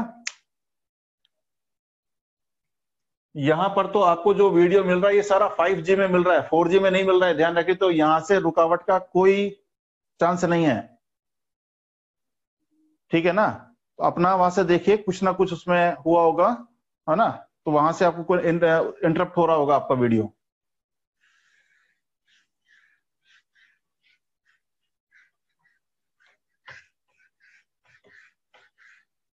तो मैंने टॉपिक क्या लिखाया था आपको, दिन की अवधि।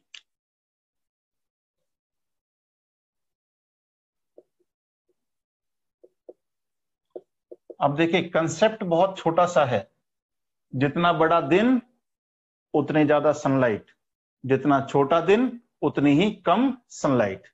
लेकिन इतने छोटे से कंसेप्ट को लेकर बहुत अच्छे क्वेश्चंस बनते हैं।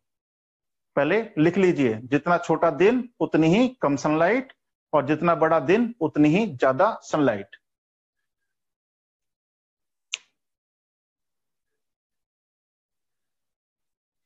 ये विषुवत रेखा वाला क्वेश्चन मैं बताऊंगा मेघा।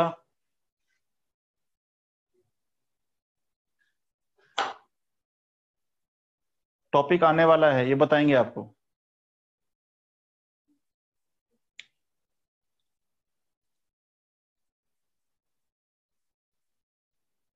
तो यहां पर स्टार पॉइंट डालिए और लिखिए,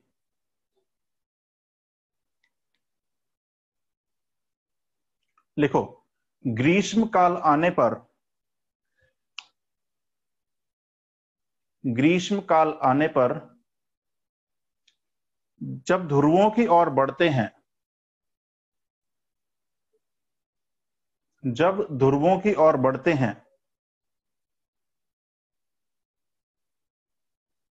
तो दिन की लंबाई अधिक हो जाती है, दिन की लंबाई अधिक हो जाती है।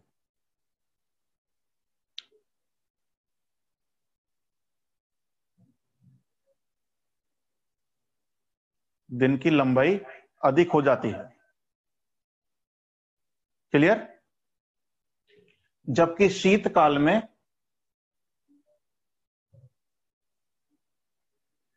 ध्रुवों की ओर बढ़ने पर, ध्रुवों की ओर बढ़ने पर रात की लंबाई बढ़ती है।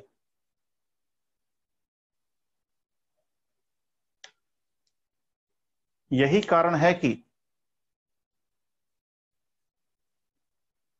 ध्रुवों पर 6 महीने का दिन, 6 महीने की रातें होती हैं।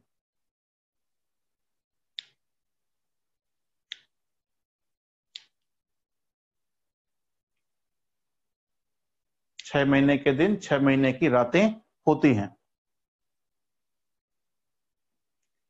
जबकि विषुवत रेखा पर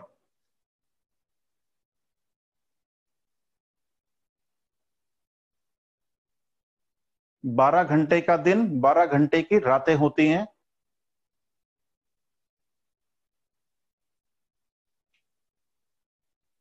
विषुवत रेखा पर 12 घंटे का दिन, 12 घंटे की रातें होती हैं।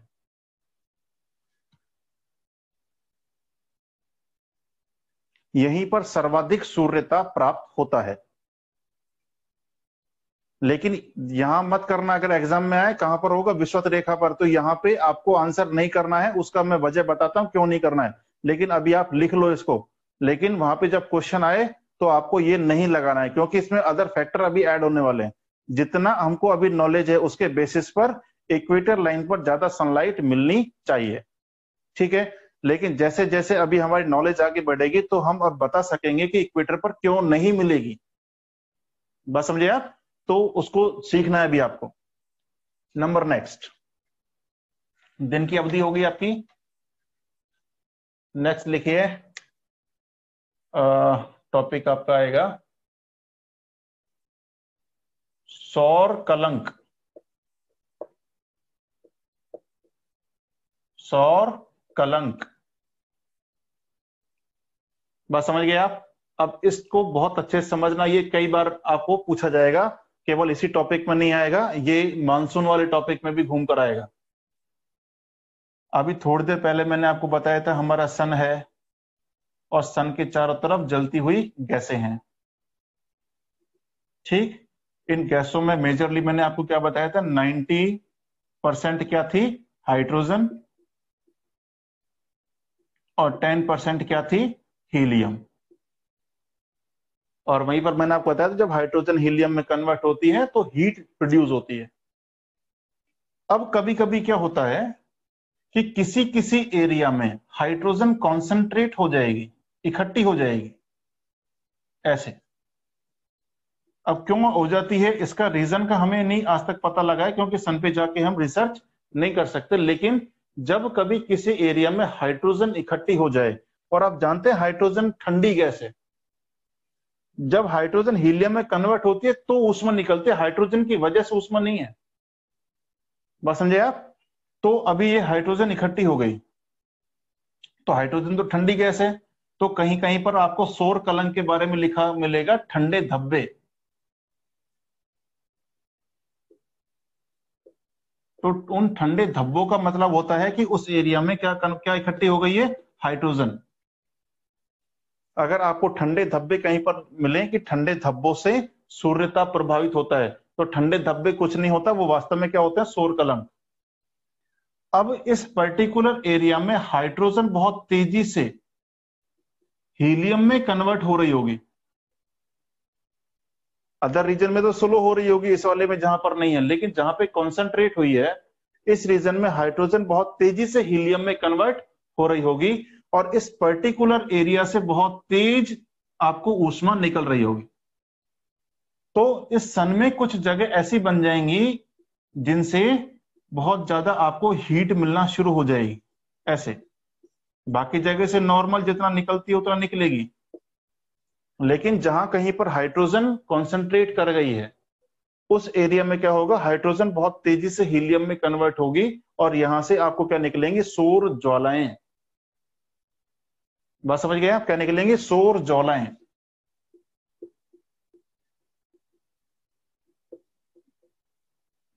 और जब ये सौर ज्वाला हमारी अर्थ की तरफ आएगी, अब मान लीजिए इतनी लाइट आ रही है हमारी तरफ, तो इस टाइम सन की इंसोलेशन बढ़ जाएगा, सूर्य ताप बढ़ जाएगा।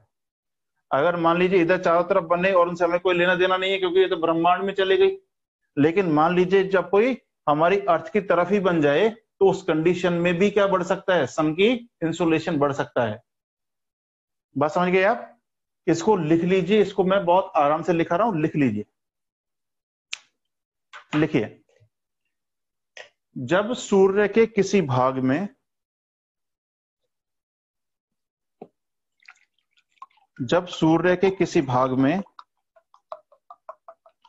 हाइड्रोजन गैस,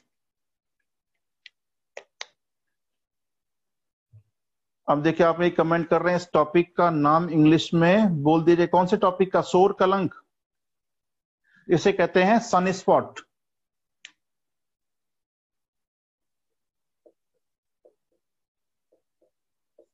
सन स्पॉट।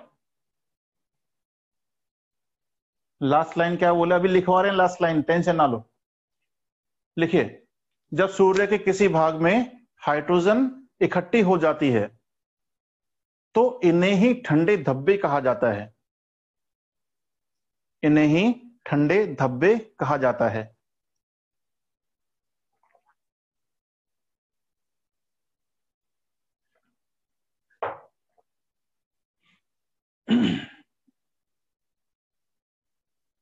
इस क्षेत्र में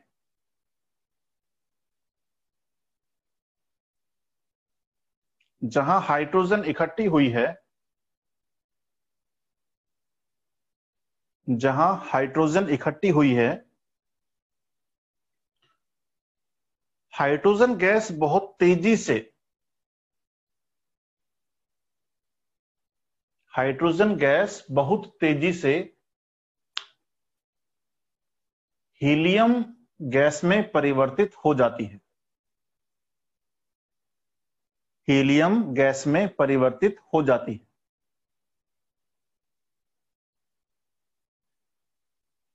अतः यहां से ऊष्मा तीव्र गति से निकलती है।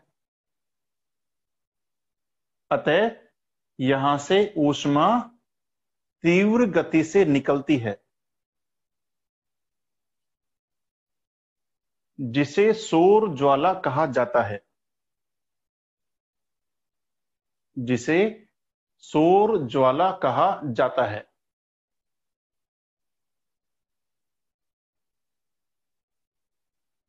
क्लियर? जब सौर ज्वालाएं आती हैं, जब सौर ज्वालाएं आती हैं तो पृथ्वी के धरातल पर अधिक मात्रा में सूर्य ताप की प्राप्ति होती है। सूर्य ताप की प्राप्ति होती है।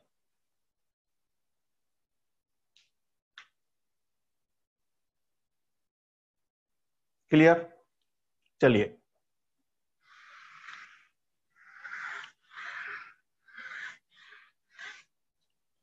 नेक्स्ट, मेघ आच्छन्नता या फिर मेघाच्छन्नता कैसे लिखेंगे? क्लाउड कवरनेस लिख लो यार आप। मेघाच्छन्नता,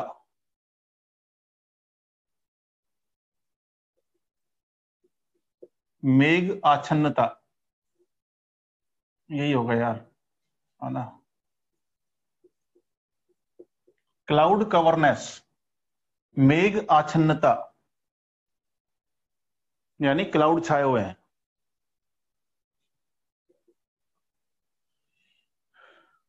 अच्छा, कल की अगर परसों आपको क्लास याद हो या कल ही शायद अपन ने डिस्कस किया था कि क्लाउड बनने के लिए क्या जरूरी है? कोई वायु ऊपर उठे और ठंडी हो।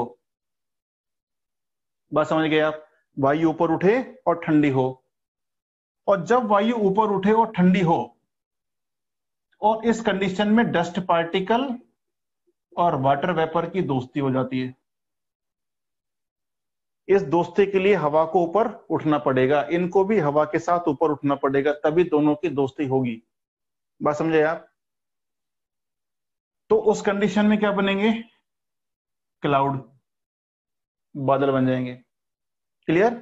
तो जिन जिन रीजन से हमारी अर्थ में, यानी कि अब देखो, अगर मैं अपनी अर्थ को इस तरह से बनाऊं कि ये 90 डिग्री, ये सॉरी, ये 0 डिग्री हो, ये 30 डिग्री हो, ये 60 डिग्री हो और ये 90 डिग्री हो, इधर भी 30 डिग्री हो, इधर भी 60 डिग्री हो और इधर भी 90 डिग्री हो, तो मैंने क्या कहा आपसे? सन की सीधी लाइट कहां मिलती है? विषुवत रेखा पर।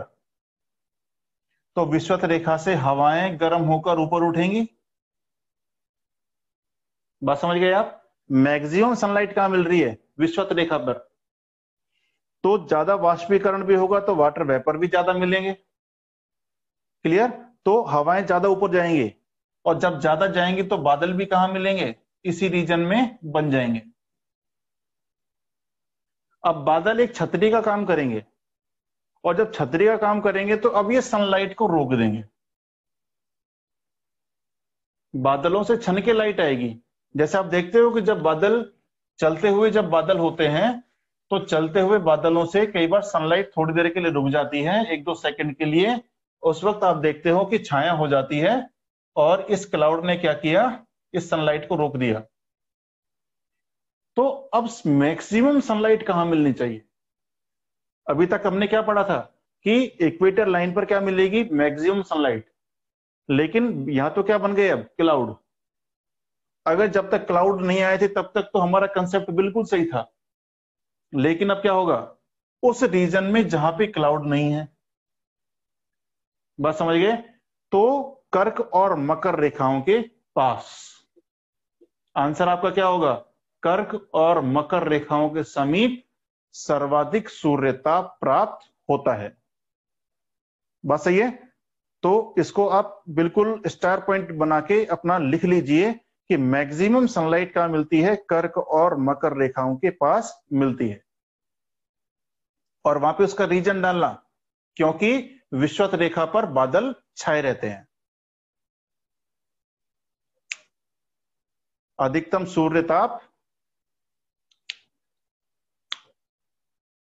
सूर्यताप कर्क और मकर रेखाओं के समीप मिलता है,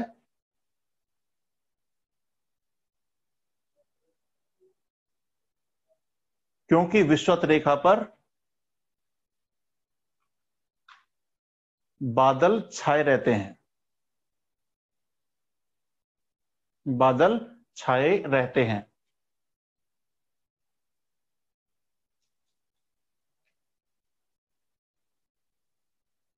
क्लियर? और इसमें एक चीज और समझिए। अब देखिए, मानिए अगर ये सदर्न हेमिस्फीयर है और ये है नॉर्दर्न हेमिस्फीयर, तो सदर्न हेमिस्फीयर में वाटर बॉडीज बहुत ज्यादा हैं, समुद्र बहुत ज्यादा हैं, तो सन की लाइट यहां से पड़ेगी और पानी क्या करता है? रिफ्लेक्ट करता है। बात समझ गए? नॉर्दर्न हेमिस्फीयर में लैंड पार्ट ज्यादा है, और जब लैंड पार्ट यहां पे ज्यादा है तो एब्जॉर्ब भी कौन करेगा? लैंड, क्योंकि पानी तो क्या कर दिया? ऊपर इसको रिफ्लेक्ट कर दिया।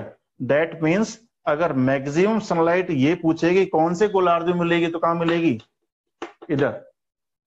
तो इसको भी लिख लीजिए, अधिकतम सूर्यताप उत्तरी गोलार्ध में प्राप्त होता है, कर्क रेखा के समीप। अगर आपको आंसर में मिला है अधिकतम सूर्यताप कहां मिलेगा, तो कर्क और मकर अगर दोनों ही आंसर दिए हुए हैं तो कर्क को करना, मकर को नहीं।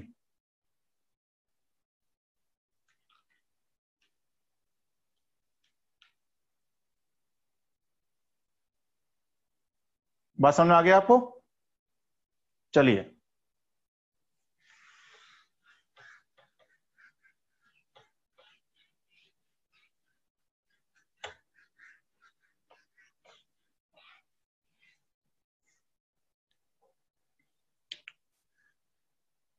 कोई और कमेंट तो नहीं है? सभी को आए थे, समझ में आ गया होगा। चलिए नेक्स्ट इसमें देखेंगे हम ढाल, स्लोप, कि स्लोप किस तरह से इफेक्ट करता है। अगर आपको मान लीजिए मैं अर्थ बनाऊं, जैसे अर्थ की ये इक्वेटर लाइन है 0 डिग्री, ये हमारा क्या हो गया? Northern hemisphere. ये क्या है? Southern hemisphere. अगर मानिए कि सन यहां से, सन कहां पर है? इक्वेटर लाइन पर, इधर। ठीक है, इस डायग्राम को हॉरिजेंटली बनाता हूं मैं, ऐसे आपको समझ नहीं आएगा। मानिए कि ये हमारी इक्वेटर लाइन है, इक्वेटर लाइन 0 डिग्री, और ये है नॉर्दर्न हेमिस्फेयर और ये है सदर्न हेमिस्फेयर। एक माउंटेन यहां है और एक माउंटेन यहां है, थोड़ा ध्यान से समझना इसको। तो सन की लाइट इस तरह से आ रही होगी और यहां पे सन की लाइट इस तरह से आ रही होगी। बात समझ गए आप? तो अब मुझे बताइए कि आपसे अगर क्वेश्चन पूछता है कि यहां पे इक्वेटर लाइन पे कब आएगा? 23 मार्च।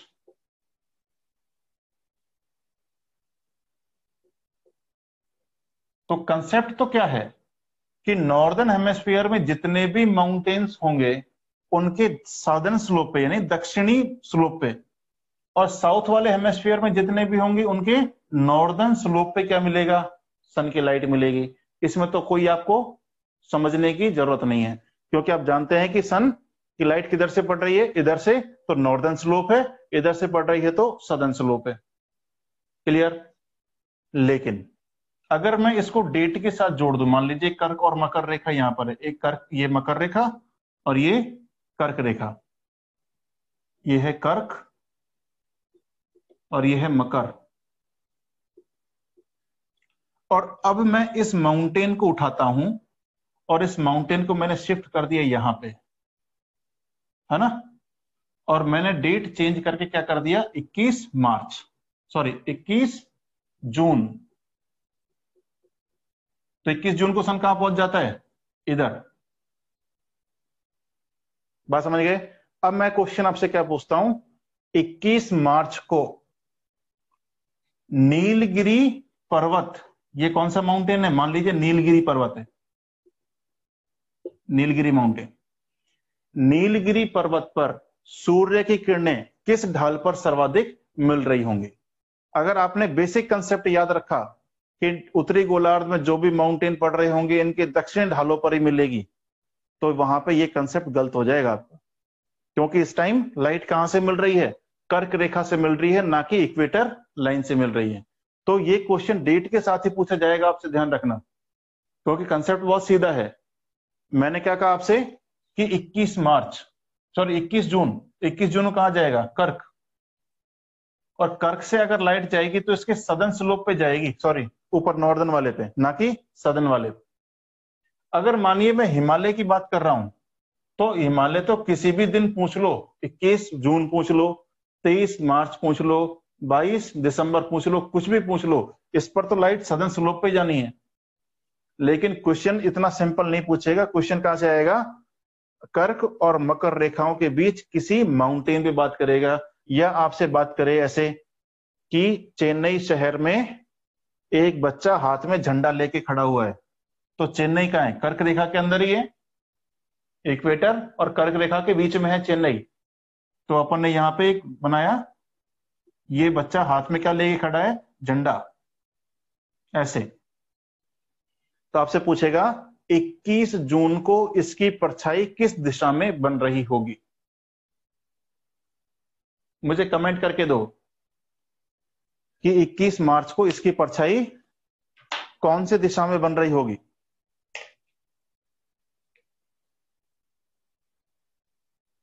South, very good Deepika. Southern, very good. अच्छा, कोई ऐसा भी आप में है क्या जिसका साउथ आंसर नहीं आ रहा, नहीं समझ आया, मयंक को नहीं समझ में आया।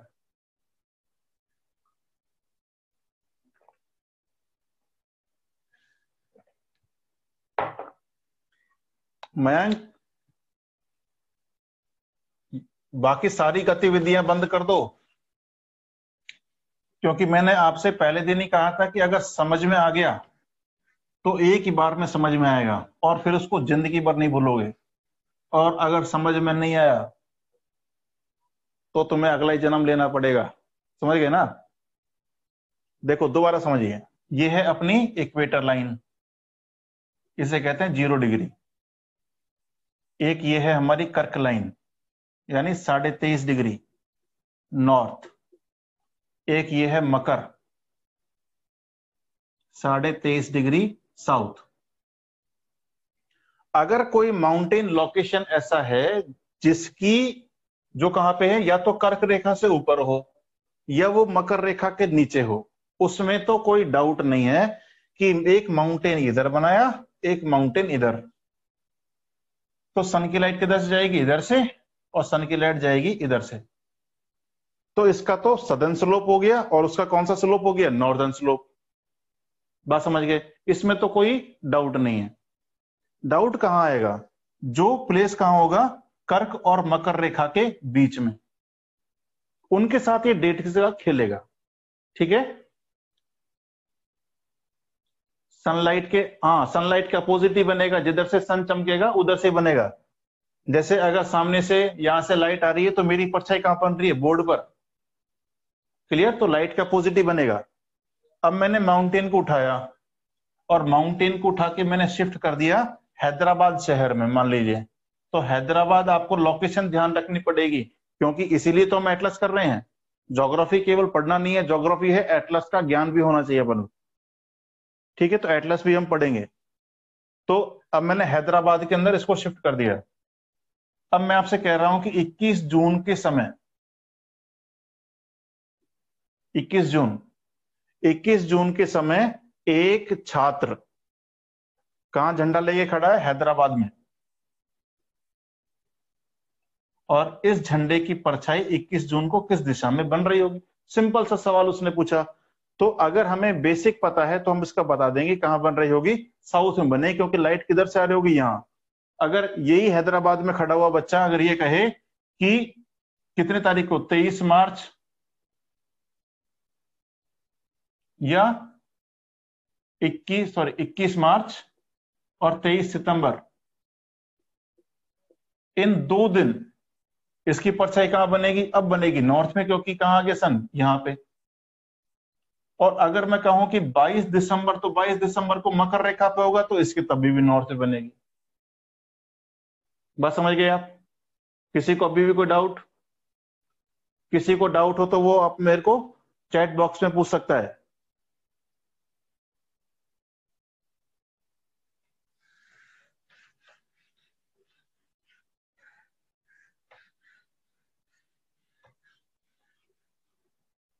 किसी का कोई डाउट है तो चैट बॉक्स में मुझसे पूछ सकता है अभी भी। नहीं होगा तो इसमें एक लाइन आपका लिख लीजिए। पुष्पेंद्र क्या नहीं समझ में आया आपको भाई? इसमें सिंपल सा है, जिधर से लाइट पड़ेगी 23 सितंबर को सन कहां होगा, 23 सितंबर को कहां होगा, इक्वेटर लाइन पर होगा। अभी तो मैंने 4 डेट्स आपको लिखाई थी, तो 4 डेट में क्या लिखा आप लोगों ने, 0 डिग्री, 23.5 डिग्री,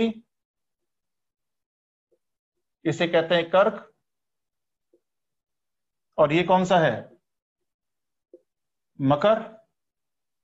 तो 4 डेट लिखाई तो थी मैंने आपको, 21 जून,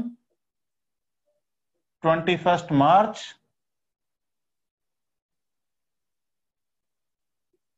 23 सितंबर और 22 दिसंबर। यहां होता है सन। तो 23 सितंबर कहां गए, इधर। 21 मार्च को कहां है, इक्वेटर लाइन पे। 21 जून को कहां है, कर्क रेखा पे। और 22 को कहां है, मकर रेखा पे। क्लियर?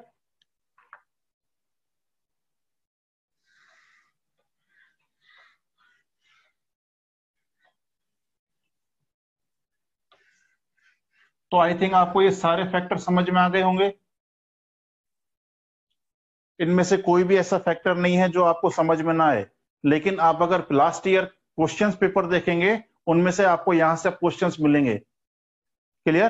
तो वहां से करने से पहले आपको इस टॉपिक को पहले अच्छे से करना है। पहले करना है एनसीईआरटी से, देन आपको पढ़ना है जो आप नोट्स आप लिख रहे हैं, ये आपको पढ़ने हैं। अब आप उसको पढ़ेंगे तो पहली बार में समझ में आ जाएगा। फिर जो भी आप बुक रेफरेंस जो भी आप लेते हैं, और अगर आप कोई अच्छी बुक भी पढ़ना चाहते हैं तो उसका नाम आप नोट कर लीजिए, सविंद्र सिंह। सविंद्र सिंह, इसकी बुक आती है भौतिक भूगोल।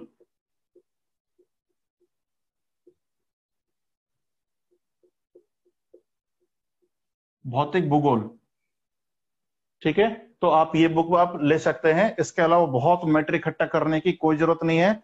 ज्यादा इकट्ठी बुक करने से, महेश वर्णवाल वगैरह सारा छोड़ दो, अभी ये बुक काम आएगी महेश वर्णवाल की बाद में, लेकिन आप इससे फिजिकल ज्योग्राफी को कवर करिए। एक्चुअली क्या है, वर्णवाल ने क्या किया है, उसमें सभी टॉपिक्स पॉइंट में दिए हुए हैं, उनमें कोई कनेक्टिविटी नहीं बनती। और कनेक्टिविटी जब नहीं बनेगी तो आप समझेंगे कैसे? ठीक है, एक बार जब आप बहुत ज्यादा पढ़ चुके होंगे तो आप किसी भी चीज को समझ जाएंगे। क्लियर? क्योंकि ज्यादा मोटी बुक होती है तो स्टूडेंट खरीदने से कतराता है ना। इसलिए उन्होंने बहुत कंसाइज कर दिया। माजिद हुसैन वगैरह सभी को मारो गोली, आप ये वाली बुक लो, ठीक है ना। अगर वहां से आपको ये टॉपिक मिल जाता है माजिद हुसैन वगैरह में, तो वहां से पढ़ते रहो, कोई बात नहीं। लेकिन आपको बेस क्लियर करना है तो आपको ये बुक आप ले लीजिए, ठीक है। इसका भौतिक भूगोल, इसके बहुत सारे पार्ट आते हैं, वो मत लेना, आपको लेनी है भौतिक भूगोल, ठीक है, फिजिकल ज्योग्राफी, जिसमें सब कुछ दिया हो, क्लाइमेटोलॉजी, जियोमॉर्फोलॉजी, ओशनोग्राफी, सब कुछ दिया हुआ है। क्लियर? अब आप सन का एक फंक्शन और समझिए। जैसे ये सन है, ये हो गई इक्वेटर लाइन, ये हो गई कर्क रेखा 23.5 डिग्री नॉर्थ, और ये क्या है, 23.5 डिग्री साउथ। एक रेखा है हमारे पास 66.5 डिग्री नॉर्थ, इधर भी है हमारे पास 66.5 डिग्री नॉर्थ। क्लियर? और फिर लास्ट में हमारे पास रेखा है 90 डिग्री नॉर्थ, ये नॉर्दर्न पॉल है, और यहां पर भी एक हमारे पास लाइन है 90 डिग्री साउथ। क्लियर? आप ये जानते हैं कि सन का मूवमेंट, अभी मैंने आपको थोड़ी देर पहले 4 डेट के बारे में बताया, तो सन का मूवमेंट क्या होता है, यहां से चलेगा इधर और यहां से चलेगा इधर, केवल वो इसी के बीच में घूमता रहेगा, ऐसे इनकी लाइन को क्रॉस करके नहीं जाएगा। कर्क और मकर रेखा क्यों नहीं जाएगा? क्योंकि अपनी एक्सिस पर 23.5 डिग्री झुका हुआ है। बात समझ गए आप? तो 23.5 डिग्री झुका हुआ है अपनी एक्सिस पर। अगर ये मान लीजिए 40 डिग्री झुका होता तो कर्क और मकर रेखाएं कौन सी होती? 40 डिग्री। बात समझ गए आप? तो मान लीजिए मेरा घर यहां पर है, ये ए प्लेस है मेरा घर, तो सन जब पूरे साल चक्कर लगा रहा होगा तो सन को 2 बार मेरे घर के ऊपर आना ही पड़ेगा। बात समझ गए आप? जैसे अगर मेरा घर इन दोनों लाइनों के बीच कहीं पर भी हो लोकेटेड, मान लीजिए विषुवत रेखा पे क्यों ना हो, मान लीजिए मकर रेखा के आसपास ही क्यों ना हो, लेकिन वो इन दोनों रेखाओं के बीच में होना चाहिए, तो एक बार सन जाएगा तब और एक बार आएगा तो उस वक्त सन सीधा मेरे घर के ऊपर चमकेगा। इसका मतलब सन की लाइट मेरे ऊपर 90 डिग्री का एंगल बनाएगी। बात समझ आ गया? हाँ, झुकी हुई कंडीशन में है, चक्कर लगा रही है, दोनों बातें सही हैं, चक्कर भी लगा रही है और सन के भी चक्कर लगा रही है और खुद भी चक्कर लगा रही है, और दोनों के डायरेक्शन भी सेम है। जिस डायरेक्शन में चक्कर लगा रही है उसी डायरेक्शन में ये सन के भी चारों तरफ घूम रही है। ठीक है, मैं आपको वीडियो दिखाऊंगा एक, पहले आप यहां से समझिए इसको। ठीक है, तो यहां पे अगर कोई प्लेस लोकेटेड है तो इसके ऊपर सन को 2 बार आना पड़ेगा। इसका मतलब 2 बार मैक्सिमम सनलाइट और 2 बार मिनिमम सनलाइट। बस समझ गए आप? तो नंबर फर्स्ट डालिए, नंबर फर्स्ट उष्ण कटिबंध। उष्ण कटिबंध, आगे इसमें डालिए 23.5 डिग्री नॉर्थ से 23.5 डिग्री साउथ, 23.5 डिग्री नॉर्थ से 23.5 डिग्री साउथ लिखिए। कर्क और मकर रेखा के बीच, कर्क और मकर रेखा के बीच किसी भी स्थान पर, कर्क और मकर रेखा के बीच किसी भी स्थान पर सूर्य की किरणें 2 बार लंबवत चमकती हैं।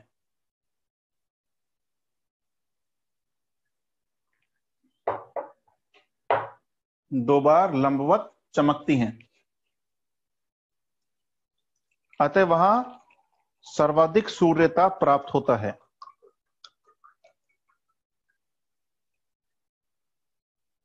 अतः वहां सर्वाधिक सूर्यता प्राप्त होता है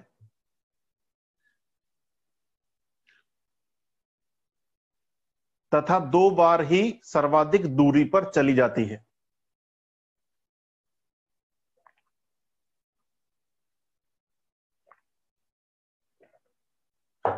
दो बार ही सर्वाधिक दूरी पर चली जाती है, जिससे 2 बार न्यूनतम सूर्यता प्राप्त होता है।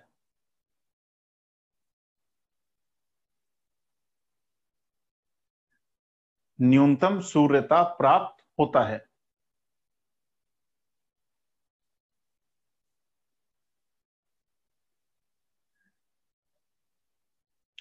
नंबर सेकंड, शीतोष्ण कटिबंध। शीतोष्ण कटिबंध, और उसका डालिए 23.5 डिग्री से 66.5 डिग्री। शीतोष्ण कटिबंध 23.5 डिग्री से 66.5 डिग्री। अब आप थोड़ा ध्यान से सुनिए इसको।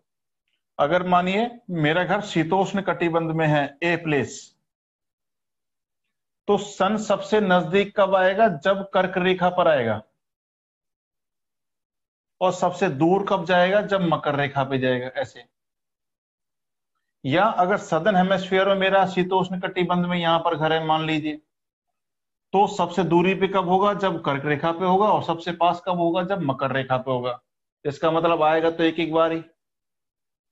तो अगर स्थान कहां पे लोकेटेड है? शीतोष्ण कटिबंध में लोकेटेड हो, तो एक बार मैक्सिमम, एक बार मिनिमम, एक बार मैक्सिमम, एक बार मिनिमम। बस समझ गए? लेकिन सूर्य ताप कभी भी लंबवत नहीं मिलेगा, क्योंकि सन कभी ओवरहेड तो आएगा ही नहीं, नहीं आएगा ना। तो सन कभी भी ओवरहेड नहीं आता। बात समझ गए? और जब ओवरहेड नहीं आएगा तो सन तो सीधा चमकेगा नहीं, सन की लाइट तो तिरछी ही मिलेगी, लेकिन मैक्सिमम एक बार और मिनिमम एक बार, मैक्सिमम एक बार, मिनिमम एक बार। क्लियर? लिखिए, शीतोष्ण कटिबंध, शीतोष्ण कटिबंध में स्थित किसी भी स्थान पर, शीतोष्ण कटिबंध में स्थित किसी भी स्थान पर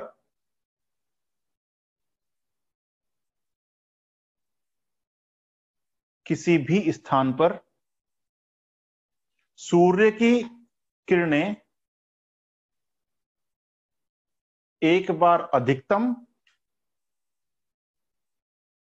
व एक बार न्यूनतम प्राप्त होती हैं। एक बार अधिकतम व एक बार न्यूनतम प्राप्त होती हैं। यहां कभी भी सूर्य लंबवत नहीं चमकता, यहां कभी भी सूर्य लंबवत नहीं चमकता। क्लियर? और नंबर 3 डालिए, शीत कटिबंध, शीत कटिबंध यहां डालिए 66.5 डिग्री से 90 डिग्री, 66.5 से 90 डिग्री के बीच होता है शीत कटिबंध। क्लियर? यहां पर भी सेम चीज होगी। अगर मानिए मेरा घर यहां पर है, तो एक बार सबसे नियरेस्ट कब आएगा? जब कर्क रेखा पर आएगा। और एक बार सबसे दूर कब होगा? जब मकर रेखा पर होगा। और यहां पर भी कभी सीधा नहीं आएगा। और मानिए मेरा घर यहां लोकेटेड हो इस शीत कटिबंध में, तो मैक्सिमम सनलाइट तब मिलेगी जब सन कहां आएगा? मकर रेखा पे। और मिनिमम कब मिलेगा? जब आएगा कर्क रेखा पे। तो सेम है शीतोष्ण के लिए भी, और सेम कहां है? शीत कटिबंध के लिए भी। दोनों में ही कभी लंबवत नहीं चमकेगा, दोनों में ही एक बार मैक्सिमम और एक बार मिनिमम। क्लियर? तो इसको ही कॉपी कर लीजिए आप।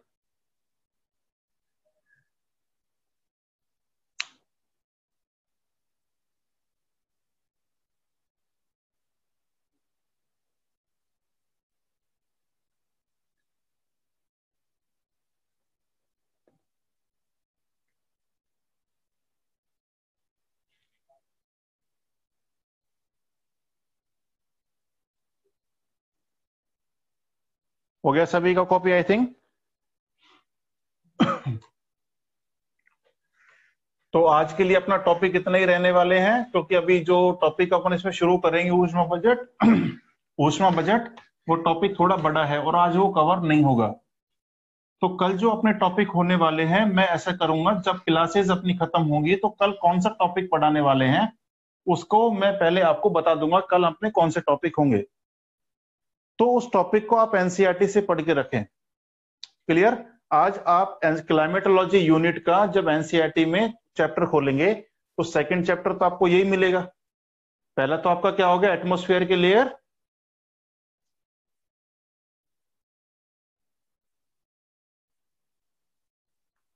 सही, हाँ, शीत कटिबंध दोनों में होते हैं। ये जो अपन ने किए ना, उष्ण कटिबंध और शीतोष्ण कटिबंध, ये सभी दोनों में होते हैं। वेरी गुड दीपा जी, शुक्रिया आपका। मैं आपसे कह रहा हूं कि आप लोग इसको 5-10 दिन पढ़िए मेरे साथ। इसके बाद आप खुद फील करेंगे कि आप जोग्राफर हो गए हैं, है ना। आप जोग्राफी आपके अंदर समाएगी नहीं। हाँ, उष्ण और शीतोष्ण दोनों में आता है। हाँ बिल्कुल आता है, इंडिया दोनों में आता है, लेकिन इंडिया की क्लाइमेट शीतोष्ण नहीं है, क्योंकि हिमालय उसको प्रोटेक्ट कर लेता है ना। उसके बाद में बात करेंगे क्लाइमेट के ऊपर। तो कल जो अपने टॉपिक होने वाले हैं वो है ऊष्मा बजट।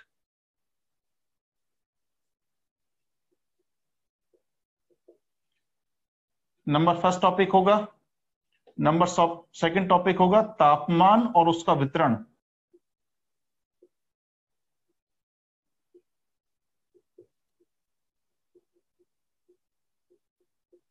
ये टॉपिक तभी समझ में आएगा जब आज का टॉपिक आपको समझ में आ गया होगा, क्योंकि ये तभी समझ में आ सकता है जब सूर्य ताप समझ में आ गया हो।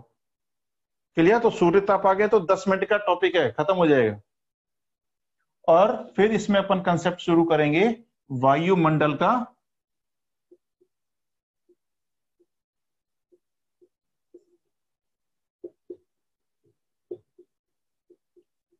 सामान्य परिसंचरण।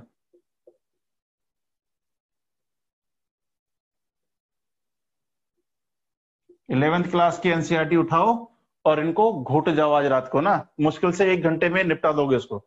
1 घंटा भी नहीं लगेगा, एक छोटे छोटे पैराग्राफ में दिया हुआ है। इसमें तो केवल 4 ही पॉइंट दिए हुए एनसीईआरटी में, है ना। तो उन चारों पॉइंट को पढ़ लेना। ठीक है, तो कल अपन मिलते हैं टॉपिक के साथ में। जिसका कोई डाउट हो, सन स्पॉट्स कितनी ईयर में बनते हैं? 11 साल में। 11 साल का चक्र होता है सन स्पॉट्स के बनने का और बिगड़ने का।